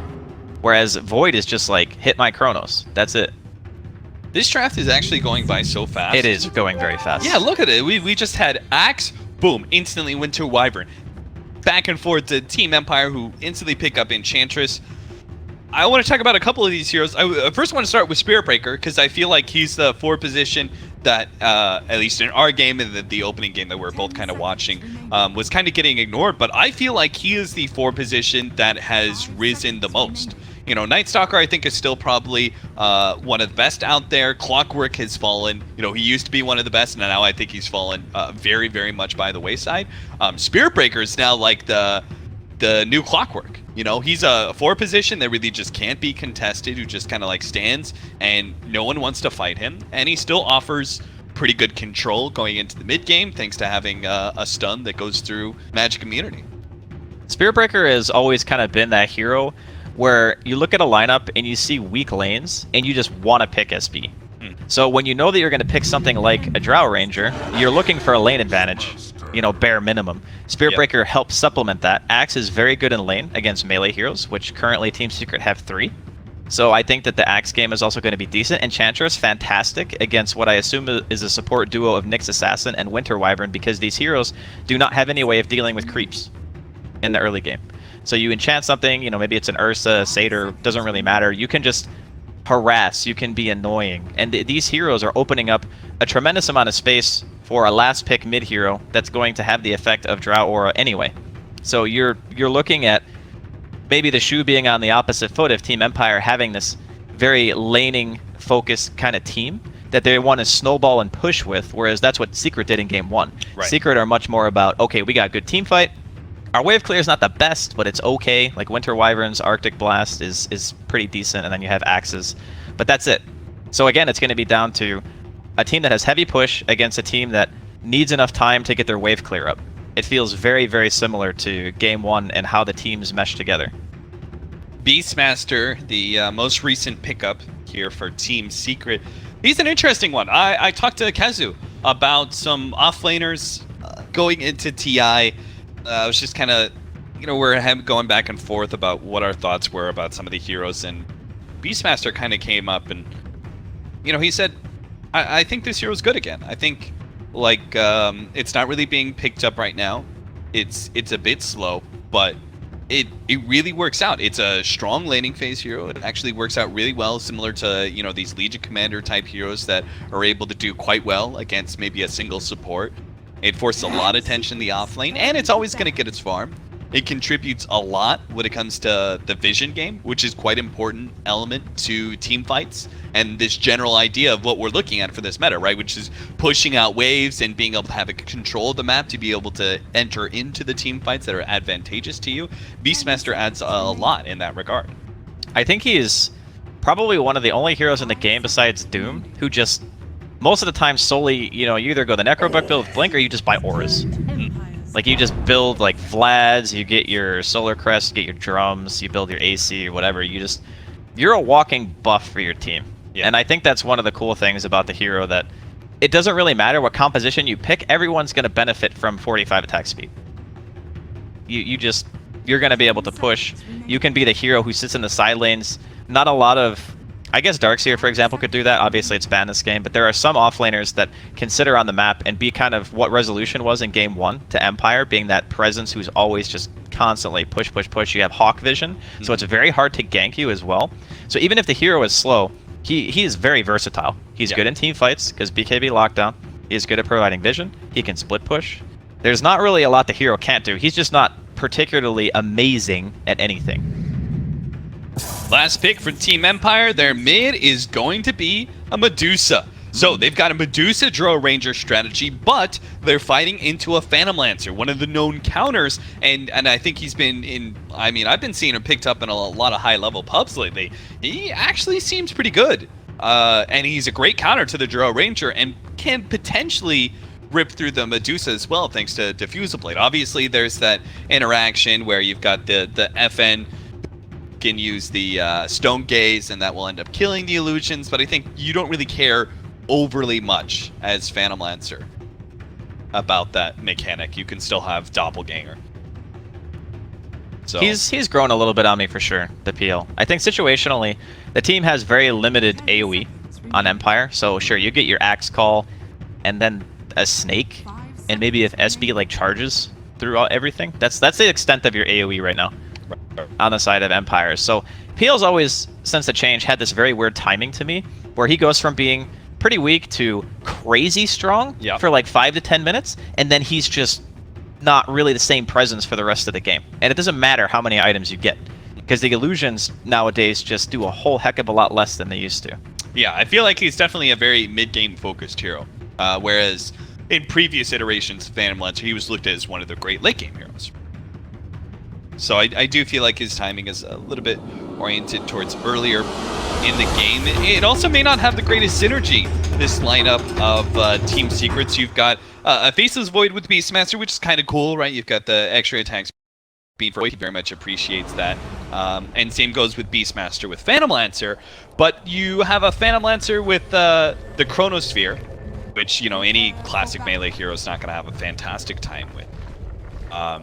I feel like in general, Team Secret's just kind of looking a little bit less at maybe what you were talking about, like less focusing on synergy with ourselves and more encountering the enemy heroes. What I see out of this is a lot of ways to be able to protect towers and counter Drow Ranger strats in general. It certainly provides a tremendous amount of lockdown. Yapzor. Wow, level 1 Battle Hunger may mean a death on Yapzor as they slow him down double. That's painful, though, that he skilled that and he's not going to get a kill. I can't believe he skilled it, like, right away, too. Yeah, there was, like, no hesitation. I guess if they're going to send a creep up there, it might be okay if he can get to level 2 fast. Depends on what the lanes are going to be. So, realistically, it's going to be, what? A Void and a Nyx, maybe a Winter Wyvern. Depends on, you know, how Secret want to shape their lanes. But either way, I think he'll hit level 2 pretty easily. Yeah, if you kind of look at it this way, they don't really have a threat. Yeah, right? That's kind of what I'm getting at. Like, he'll be able to hit level 2. Yeah, and what I really like about Battle Hunger is being able to just throw it on a support and run at them, right? And I don't think there's no turnaround. So if he just Battle Hungers and runs at somebody, I don't feel like there's this immediate, like, no, you're not able to run at us. We have this power, you know? Yeah, I agree. I completely. So might be Most terrible thing in the world. Puppy is actually sitting down here as the Winter Wyvern. He's going to try and get our Beastmaster off to a really good early start. Now, Beastmasters, I think nowadays, they don't actually go for the Boar level 1 just because it's too weak. So, with the Axes level 1, they'll be able to do a lot of damage to this Drow Ranger from the get-go. Yeah, we'll see how far up Resolution wants to go. He's seeing only one support on the map, so yeah, he's going to hide. Just very good awareness. Already a charge coming bottom, so at the very least, it'll be a 2v2. Charge hits onto Kezu. Resolution not actually putting any damage onto Kezu at that time. He is playing it safe as hell. Finally, he's going to poke out as this next creep wave comes in. I think he kind of knows that if the support is hiding, it's hiding on the right-hand side in the trees. He's trying to keep the creep waves aware. Sure enough, Maposhka pops into the trees. Puppy immediately pops out his Arctic Burn. Swing and a miss there on the axes from Kezu. I think he actually just wanted to kill that patch of trees, just so the Resolution wouldn't have anywhere to stand. Like, where does he stand now if the wave meets there? Meanwhile, middle lane, we do have Rogers Enchantress going to be camping up here. We talked about 4 positions and their presence in the mid lane, how important it is. Well, there's very few heroes that actually have more presence in the laning phase, immediate laning phase, than Enchantress. Not because of her, but because of her creep. Especially a Satyr Tormentor, 4 shots of the Shockwave. And ends up on being, what, 600 that in total? Yep. I think it is 640. It's a ton, man. 160 damage for 100 mana cost spell at, like, minute 2. Doesn't get much better than that. Really doesn't. Makes me think back to the old days of the Harpies. That would go mid and spam God. That was the worst. If you play mid in that patch, if you had an Enchantress on the enemy team, you just said, okay, I need a support to come here just so they can eat spells. Yeah. Like, just take the lightnings for me. And also hope for a little bit of RNG that he just didn't get the Harpy in the first, like, 2 camps. MidOne finally laid that Satyr down. But, oh, he actually had to pop the Doppelganger there because that bouncing snake might have actually killed him. It's, more bounces it does, obviously, the more damage. So that third bounce would have been a hefty amount. He is going to pop that healing salve, and Yapsor's going to give MidOne the space to do so as well.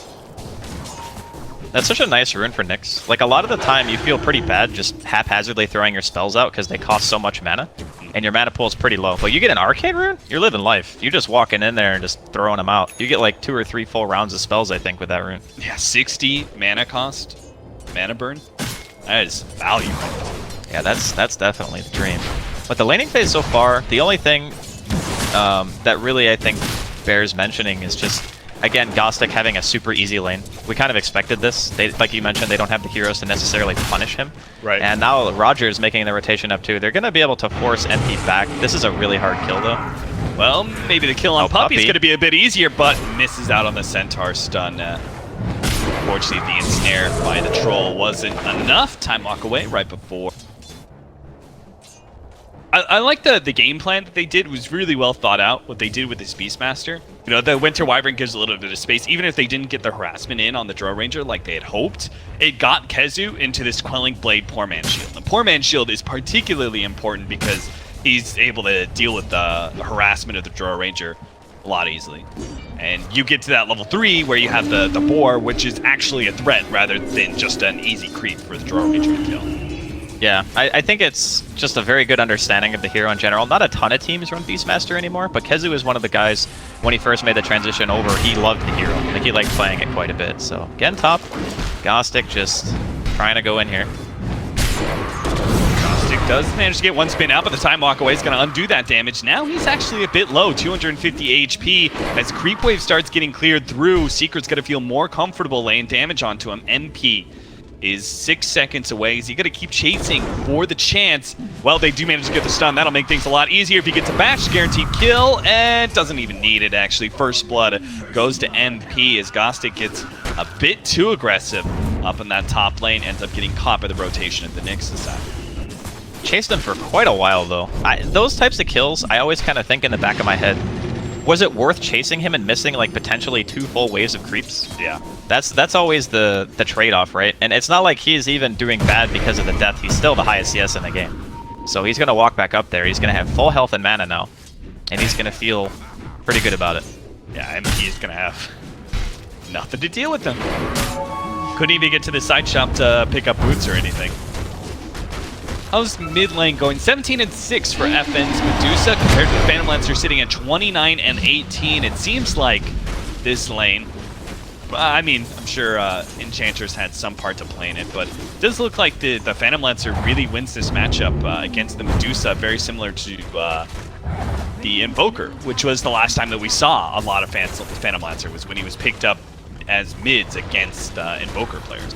So the one thing that I think gives MidOne a really good advantage in this matchup is obviously both heroes can buy bottle, but I think MidOne has the easier time getting the runes.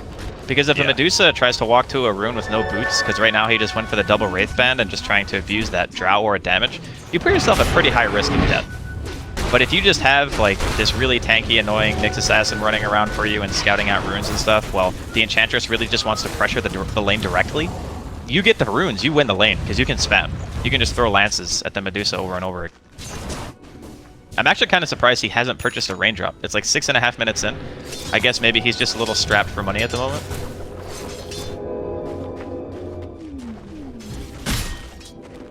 Enchantress, Raju gonna make his next rotation. Looks like the bottom lane where Kazu is gonna return. He was a brief little moment there in the jungle. Show Up now is about to pick up his level 6. Resolution just grabs his, so that's obviously a huge increase in damage for everybody involved. Radiant side, top lane, bit of a dive here. Puppy. This man just got out Miposhka, unless they get a bash. Oh, at the last half second. The last swing does stop the TP. Miposhka will fall into that. He does have the 3 points into time lock. A lot of the time, I guess if your lane is more difficult, you probably just max time lock first. But if you just want to get a kill in chrono, then you just max time lock. So it's definitely a choice that paid off there, getting the 5% extra chance to bash. Yeah. Showing him who's boss. I feel like when you go for the like 4-1-1 build or something like that, you just don't have no damage, you know? Yeah, you need teammates in order for that build to function. Or you need to go for like a more late game centric thing. Oh, FN is going for it, trying to get to the shrine before the next nuke. He will get there. And with the value of the mana, maybe it's not enough actually. Miposhka is going to need to help him out here. Gets the charge onto all those illusions. MidOne has enough mana for one lance, but no doppelganger. And is not going to make it out against these creeps, it looks like. Throws down the nuke on FN with his dying breath. Team Empire do manage to pick up their first kill. And what a kill it is. Well, mid laner of MidOne, who's level 7. That was some much needed golden experience for Empire. That was a very fortunate creep to have in that situation. Like having the Wolf for the extra damage and having the Hellbear Smasher. That's probably like the best combination of creeps. I guess you could sub out the Hellbear for a Satyr, but even then it doesn't slow, right? Yeah. You get the slow and you get the damage that killed all the illusions that let them know right away which PL was the real PL. And he only had 1 point into Doppelganger, so he wasn't able to get away. Very nice stuff. Good turnaround there from Empire. All around, CS is looking quite good for Empire if you're focused on the side lanes. Gostic, 63 and 4, 56 and 16 for Resolution's Drow Ranger. A little bit of that is obviously going to be Boars, so it's slightly inflated for him. But the real downer for Empire here is FN. Man, what is with it? Secret is just always threatening FN. Poor guy. They've given him, I would say, subpar matchups 2 games in a row. Ooh, bottom lane looks like Kezu led off with the Primal Roar. MPT beat in, got the Chronosphere down, but he didn't manage to really get the bashes needed to Resolution's actually going to pop the healing salve, turn around here, and MP doesn't have the time walk up. He only has the low level 2, and that's not going to be enough. Now they're slow onto Kezu. They might just turn this thing entirely around onto Team Secret. Kezu's going to try and get the kill on him. Miposhka can't even get that much. What was a double ulti used to kill the Resolution Drow Ranger ends up failing entirely, and Resolution ends up getting 2 kills in return. He might even, well, he might not get the tower, but he's going to get a lot of damage on it. Oh, yeah. He popped the aura as well, so the range creeps are just going to be going to town. I guess he's feeling a little bit unsafe at the moment, just going to go ahead and back off. Maybe seeing a rotation coming down. They don't have any wards in that area of the map. Probably just saw the heroes leave mid. Just decided. After that mid tower drops, it's so easy for Secret to just cut through that Radiant jungle. It's gonna be safe. How much of this do you think is Oh, Blink Dagger already picked up by Gothic, and he's managed to jump on a MidOne. Huge kill. They've now killed MidOne, the Phantom Lancer, who has been... I mean, Secret had been babying him really hard. You know, they just kind of like helped him win his lane, also had the better matchup in Heroes in the 1v1. And now he's just died twice. He's the hero that has all the farm for them, and they're still going for more. Puppey does manage to save himself, though, with a Cold Embrace, and Roger will not be caught by any of Secret's heroes. Yeah, that is... You look at that timing, I mean, sure, his lane was easy and everything, but he is just crushing it this game. He's got so much farm, 79 CS, an 11-minute game. Even with the one death, you know, the safe lane tower as well on the side of Secret's going to be dropping here. Just really nice reaction overall, and immediately recognizing, hey, Secret reacted to this mid gank, just TP top. You know, go kill the tower, get the bonus objective. We forced a reaction, let's punish it. And FN, I mean, this is one of the... Oh, there's the blink call. They managed to catch him again. MidOne, he's not going to be cut down this time around. Does manage to get the doppelganger on. And actually turning and fighting and using his illusion to bait out. And runs the other way. He doesn't get out of here, does he? He managed to get the slow on to Gostic, slowing down that blink dagger. The nuke actually cancels the bottle charge. 1 second up for the blink, though. MidOne's not making it out of here. I think that's one of those tricks that you see, and... You fall for it maybe like 1 or 2 times. But then after that, I think against a team, okay, Puppey, you are just dead. Goodbye. Empire's killing it right now. Dude, this is impressive, to say the least. Like, are they going to lose Kese as well? They just might. Gostic's coming in the with blocks the on top of the creep wave to make it so much sweeter. Who needs Culling Blade? Don't need to use that mana if you don't have to. This is looking perfect. I mean, they've got this beautiful combination where Resolution's doing all this split pushing and tower killing, and even some hero killing, as he's setting up for a potential one on MP. And then FN is the big tanky Medusa who can stand in front of tower pushes, so Secret aren't able to get the turnaround, right? Wow, they're gonna lose MP. They just killed him, basically, by casting a level 2 Gust and just auto-attacking him to death. Like, that's how much damage the team does right now.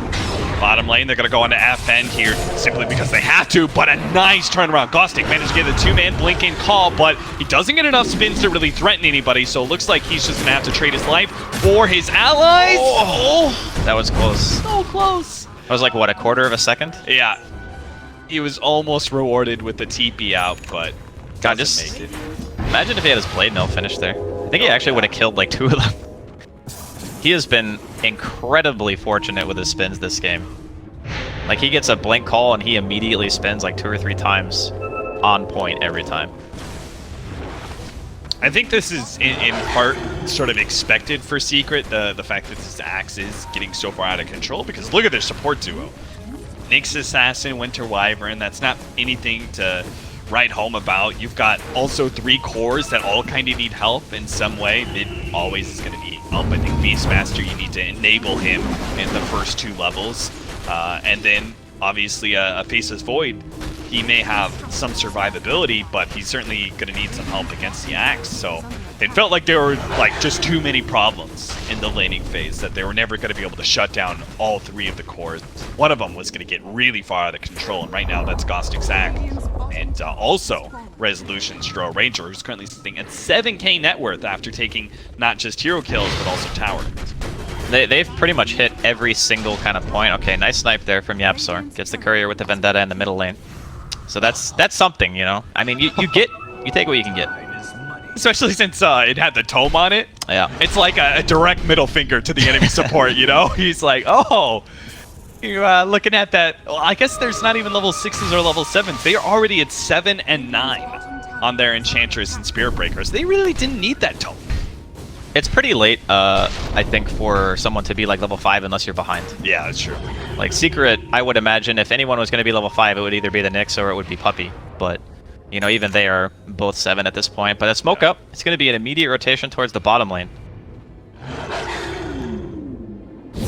It can catch here if they run into Yapsor. He's got his Vendetta coming up, so hopefully they have the counter vision for it. They don't have the charge and they don't have the counter vision, so that ends up being a smoke and a rotation wasted. Surprising to see Mipushka not carrying around Dust. Like, Spirit Breaker and Clock, in my opinion, are like 2 of the best Dust carriers in the game, just because they're always going to be on top of you.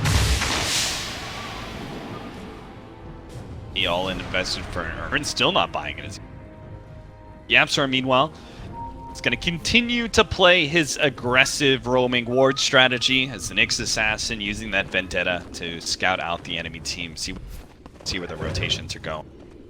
He does see a lot of heroes leave this jungle, so that'll be room for KheZu to poke out, seriously push down this bottom wave. Though one of the big problems I can see Secret running into this game is pretty similar to what I think Empire struggled with in Game 1 until the Luna got a lot of farm, which is you do not really have the ability of pushing lanes out that fast.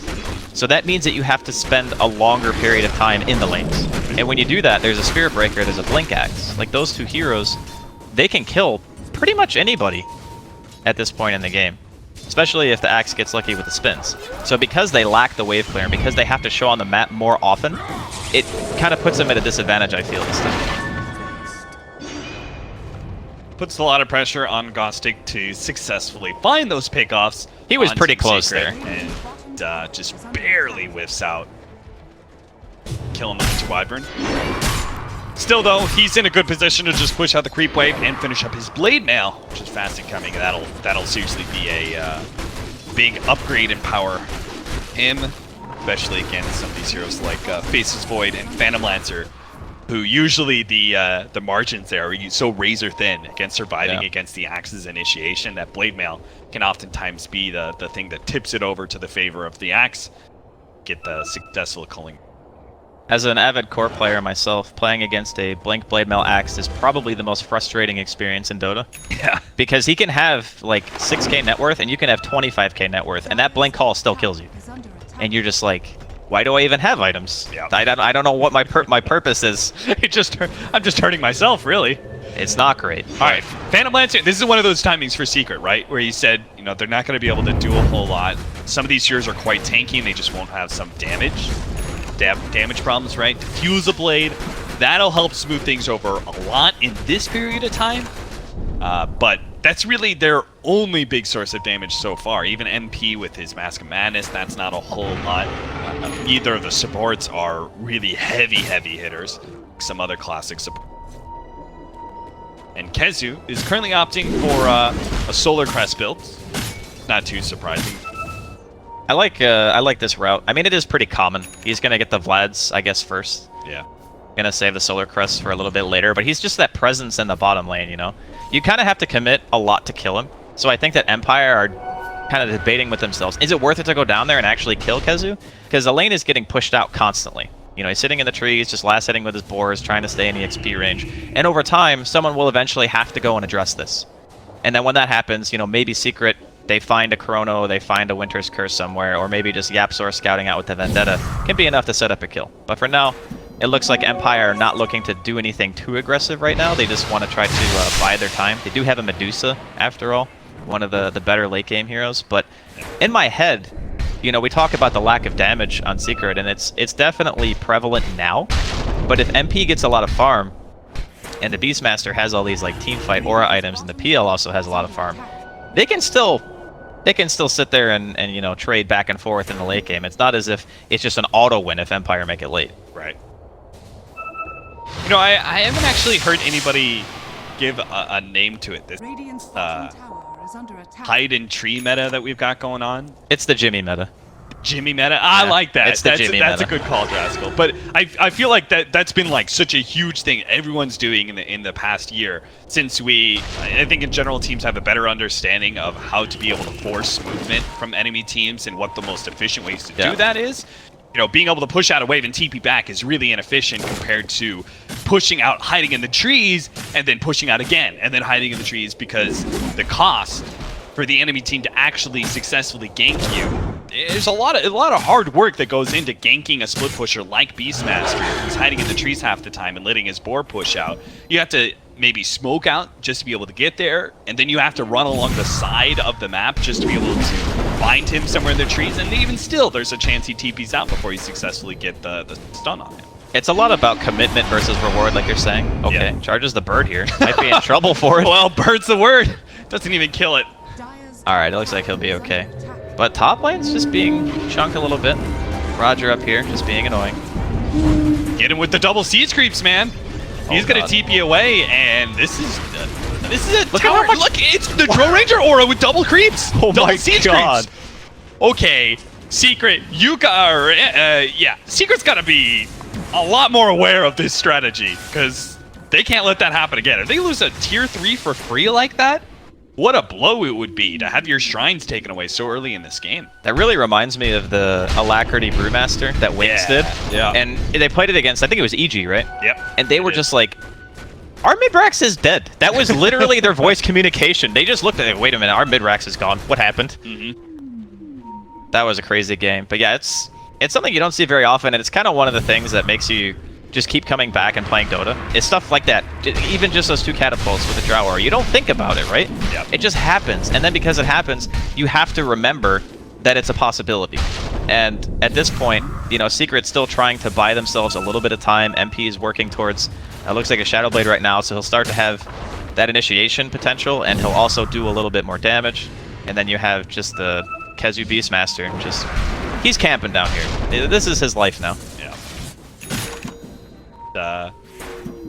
It's always going to keep going. He's thinking about Blink Dagger, which make it harder for them to actually gank him, but Beastmaster with Boots of Travel makes him a lot faster here. And I don't mean movement speed only, I mean the fact that he's just always going to be able to push out that bottom lane and still be able to join his team for top lane fights, vice versa. Yeah, I like the bot's choice. It's just such good synergy with your own hero. Like, you can just bot to a Hawk. Yeah, I like that play too. You bot behind somebody, you know, they're not ready for it. You get a quick roar on a high priority hero, you just kill them right away. That was all the rage. Remember the Hawk was faster than heroes? Oh my god. That was like, that hero was so broken back then. Smoke charge in. They're going to lead on to Puppy here. This should be a freebie.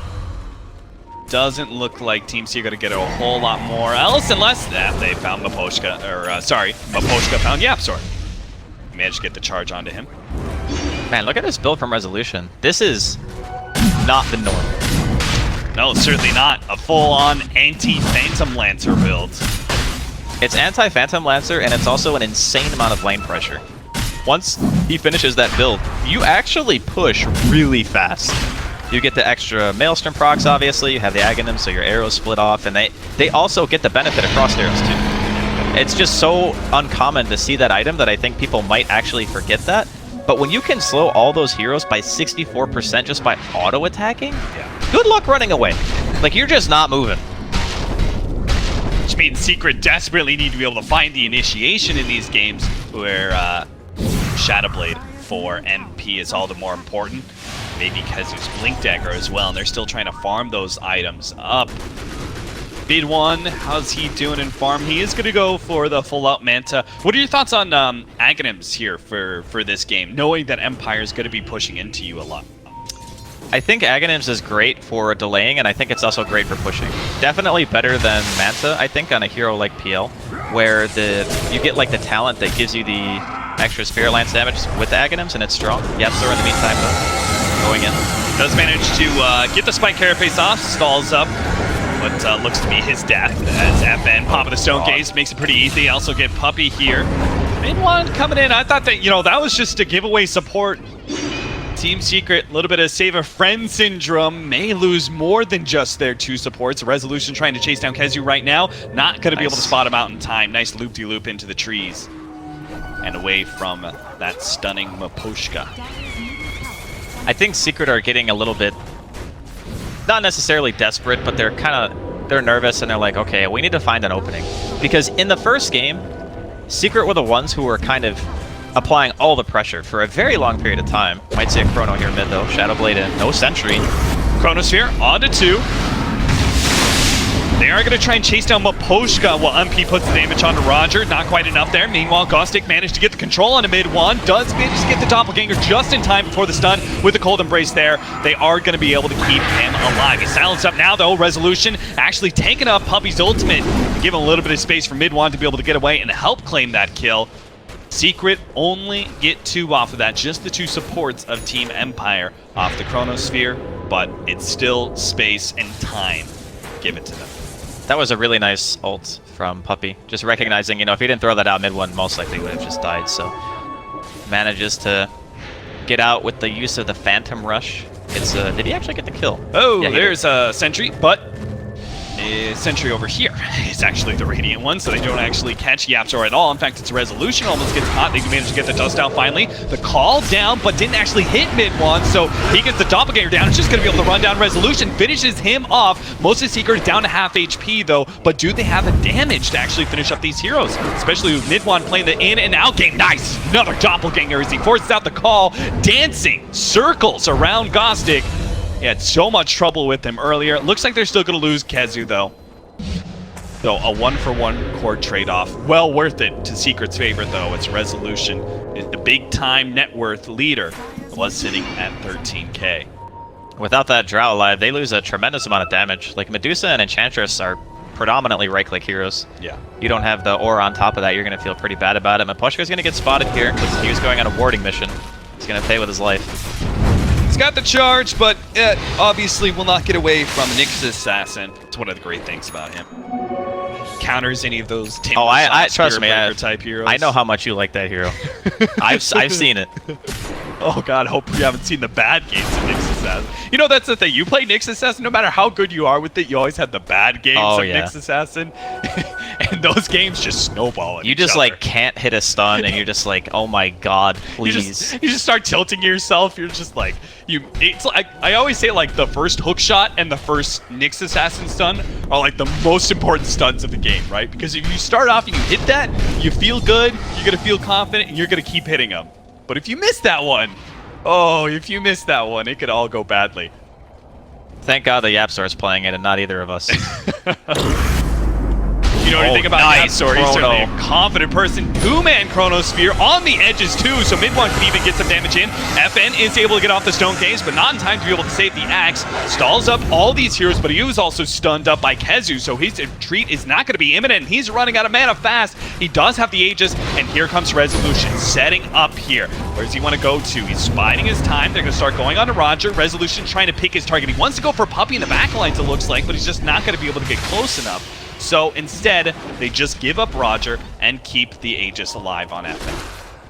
It seems like they were really trying to fight that, and then they just decided at some point that it wasn't worth it, and it was better to just run away because no chrono.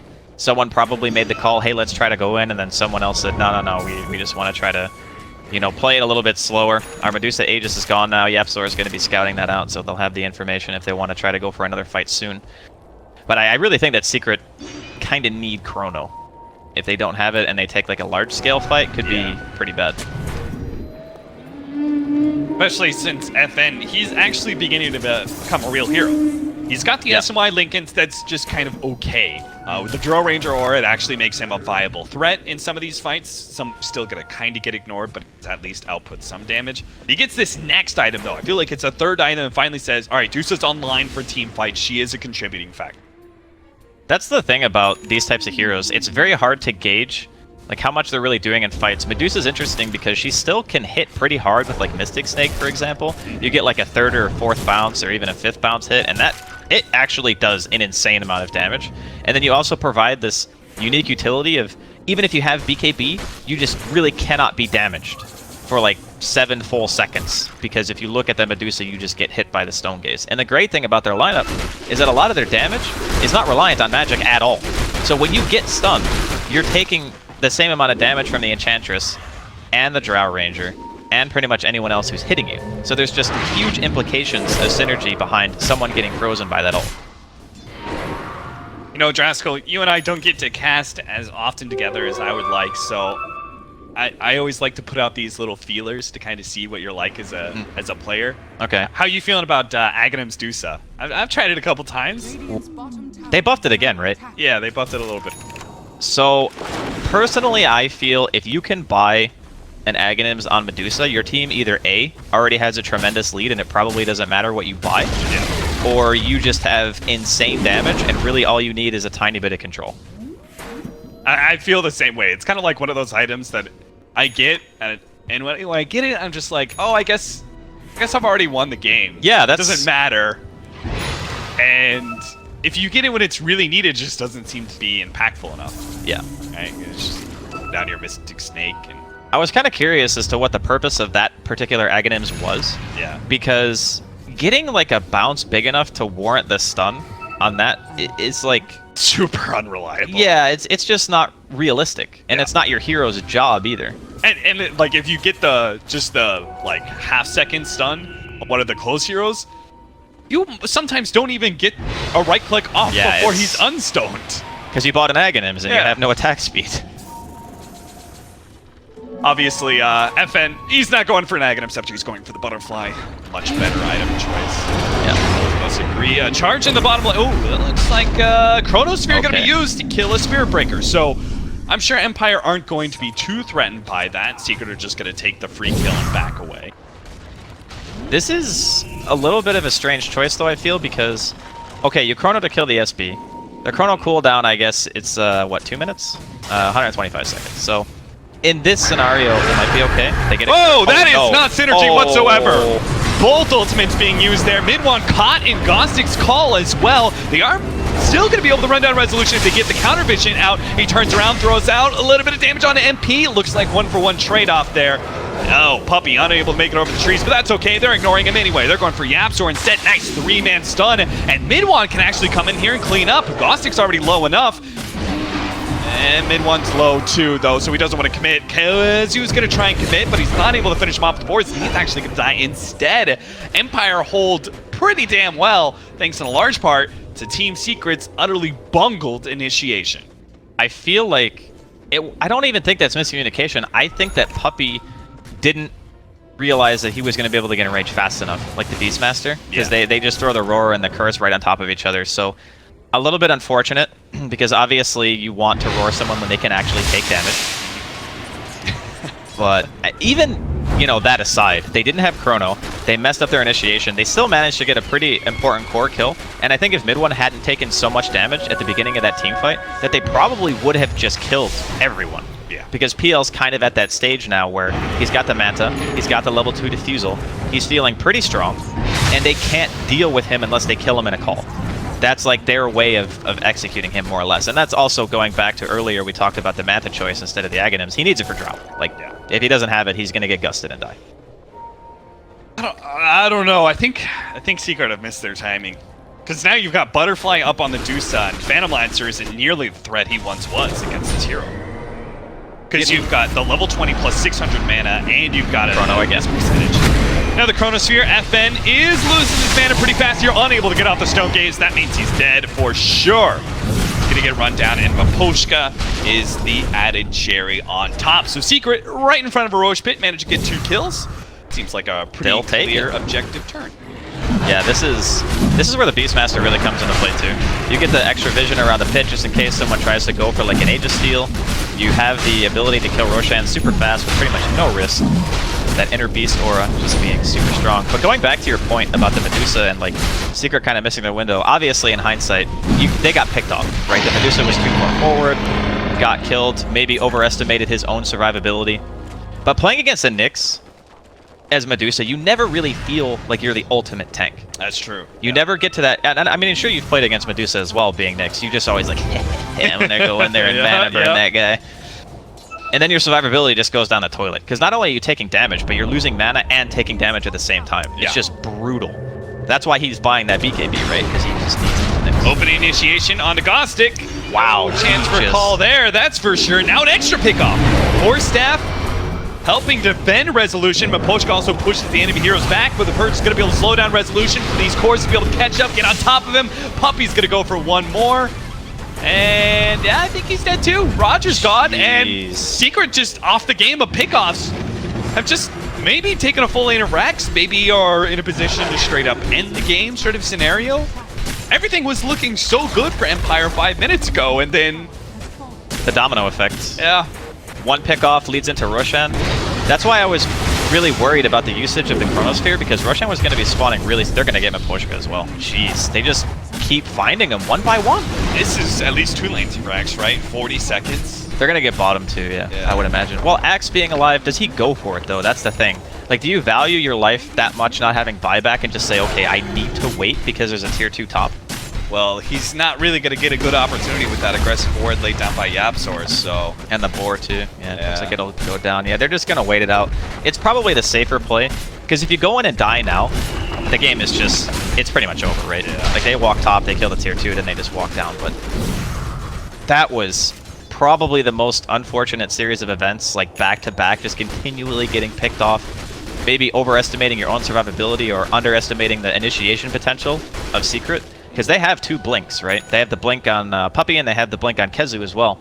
So they can close the gap with pretty fast timings. It's just, sometimes you feel like you're in a great spot, you overestimate yourself just that one tiny bit, and an experienced team will almost always punish you. Orb of Venom from the side shop, and that will be MidOne's Shiva. Excuse me, Scotty. Scotty, yeah. Man, why are there 2 frost items with starting with an S? I don't know. It screws with my... I mean, they're fictional characters already, like, even outside of Dota, so... And they are kind of frost-themed, I guess. Although Scotty, I'm not as sure about. I know less about that. I can't tell you the number of times that I've seen, like get him with the Scotty slow when it's Shiva's. Yeah. And when somebody picks up, like, you know, the Scotty, I say they picked up the Shivas. That's okay. I'm really bad with, like, confusing player names sometimes. Like, I'll call somebody by a different name, and that's way worse than missing an item, so...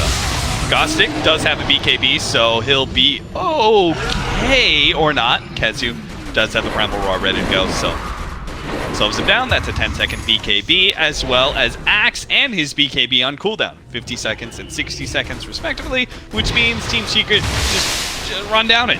Run down that tier 2, go straight for the top lane of ranks, get those megas. Team Empire are going to be forced into a 4 versus 5 high ground defense, most likely. This is really troublesome. The PL pick has come in huge this game as well. MidOne, obviously a fantastic player, but you give him something like this where he can really push the limits, just be in the fight as long as humanly possible, because that's really what PL wants. He just wants to be in the fight, burn all your mana, just be that constant nuisance he's gonna see. Yeah. FN's dead. He has buyback, I think. Yeah, he does. Fortunately, this means, while it may cost him his buyback, they will at least have a 5-on-5 for this tier 3. Maybe at least the racks, I'm not sure. How fast Team Secret can take down this tier 3, because it's going to be pretty fast. Yeah, he has to buy back. Like, they can't let this die. Yeah. There we go. With the glyph, they'll defend that tier 3. Looks like they caught Puppy, so it's a 1 pick off. Team Secret not going to be able to end the game, or at least attempt to do so just yet. Like this gem picked up by the Beastmaster. They're actually still kind of trying this one out. They do manage to get the stun, but the Stone Gaze goes off first. That's huge. FN will stop Secret's attempt to go on him, but they need some follow-up. They need to be able to catch these heroes. MidOne is going to be caught here, but the Primal Roar goes down before Gossip can actually get off his call, which means MidOne has the free space to lay out some damage, especially with that Doppelganger. He'll rip apart Roger, turns towards Resolution, gets the push back, but he's not going to make it far. Gossip trying to defend Resolution as long as he can, catches MP, but MP eats the cheese, and now he's got Time Walk up as well, and Resolution just cannot be saved. These heroes just keep running at him, and Empire cannot stem the flood of heroes. They're going to get overrun, and Empire are going to lose game number 2. Secret was looking a little shaky for them early games. Seems like just the exact opposite of our game number 1. Secret looked solid in the beginning, ended up losing it. Looked shaky in the beginning, still managed to win. I guess the theme of this particular series is pushing really fast just loses, I guess. I don't know. This game was a bit different, though, because Empire had a tangible lead.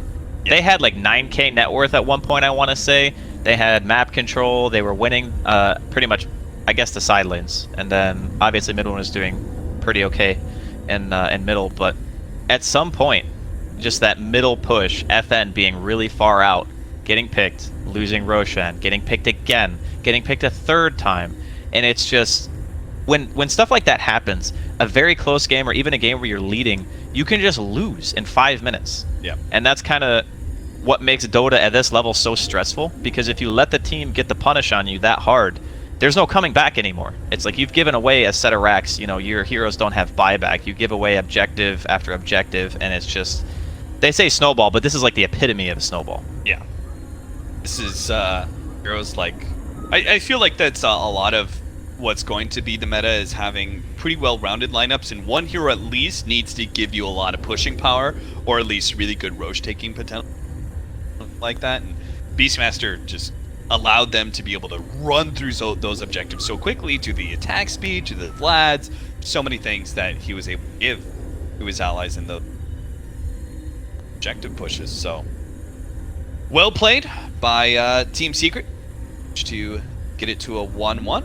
Guess that means we're going to be... are we taking a break now? We are taking a break. We are going to be taking a break. That's going to be LD and Lumi coming in next. And then Draskell and I will be back to finish out the rest of the series of the day. So stick around. Enjoy all the group stage matches.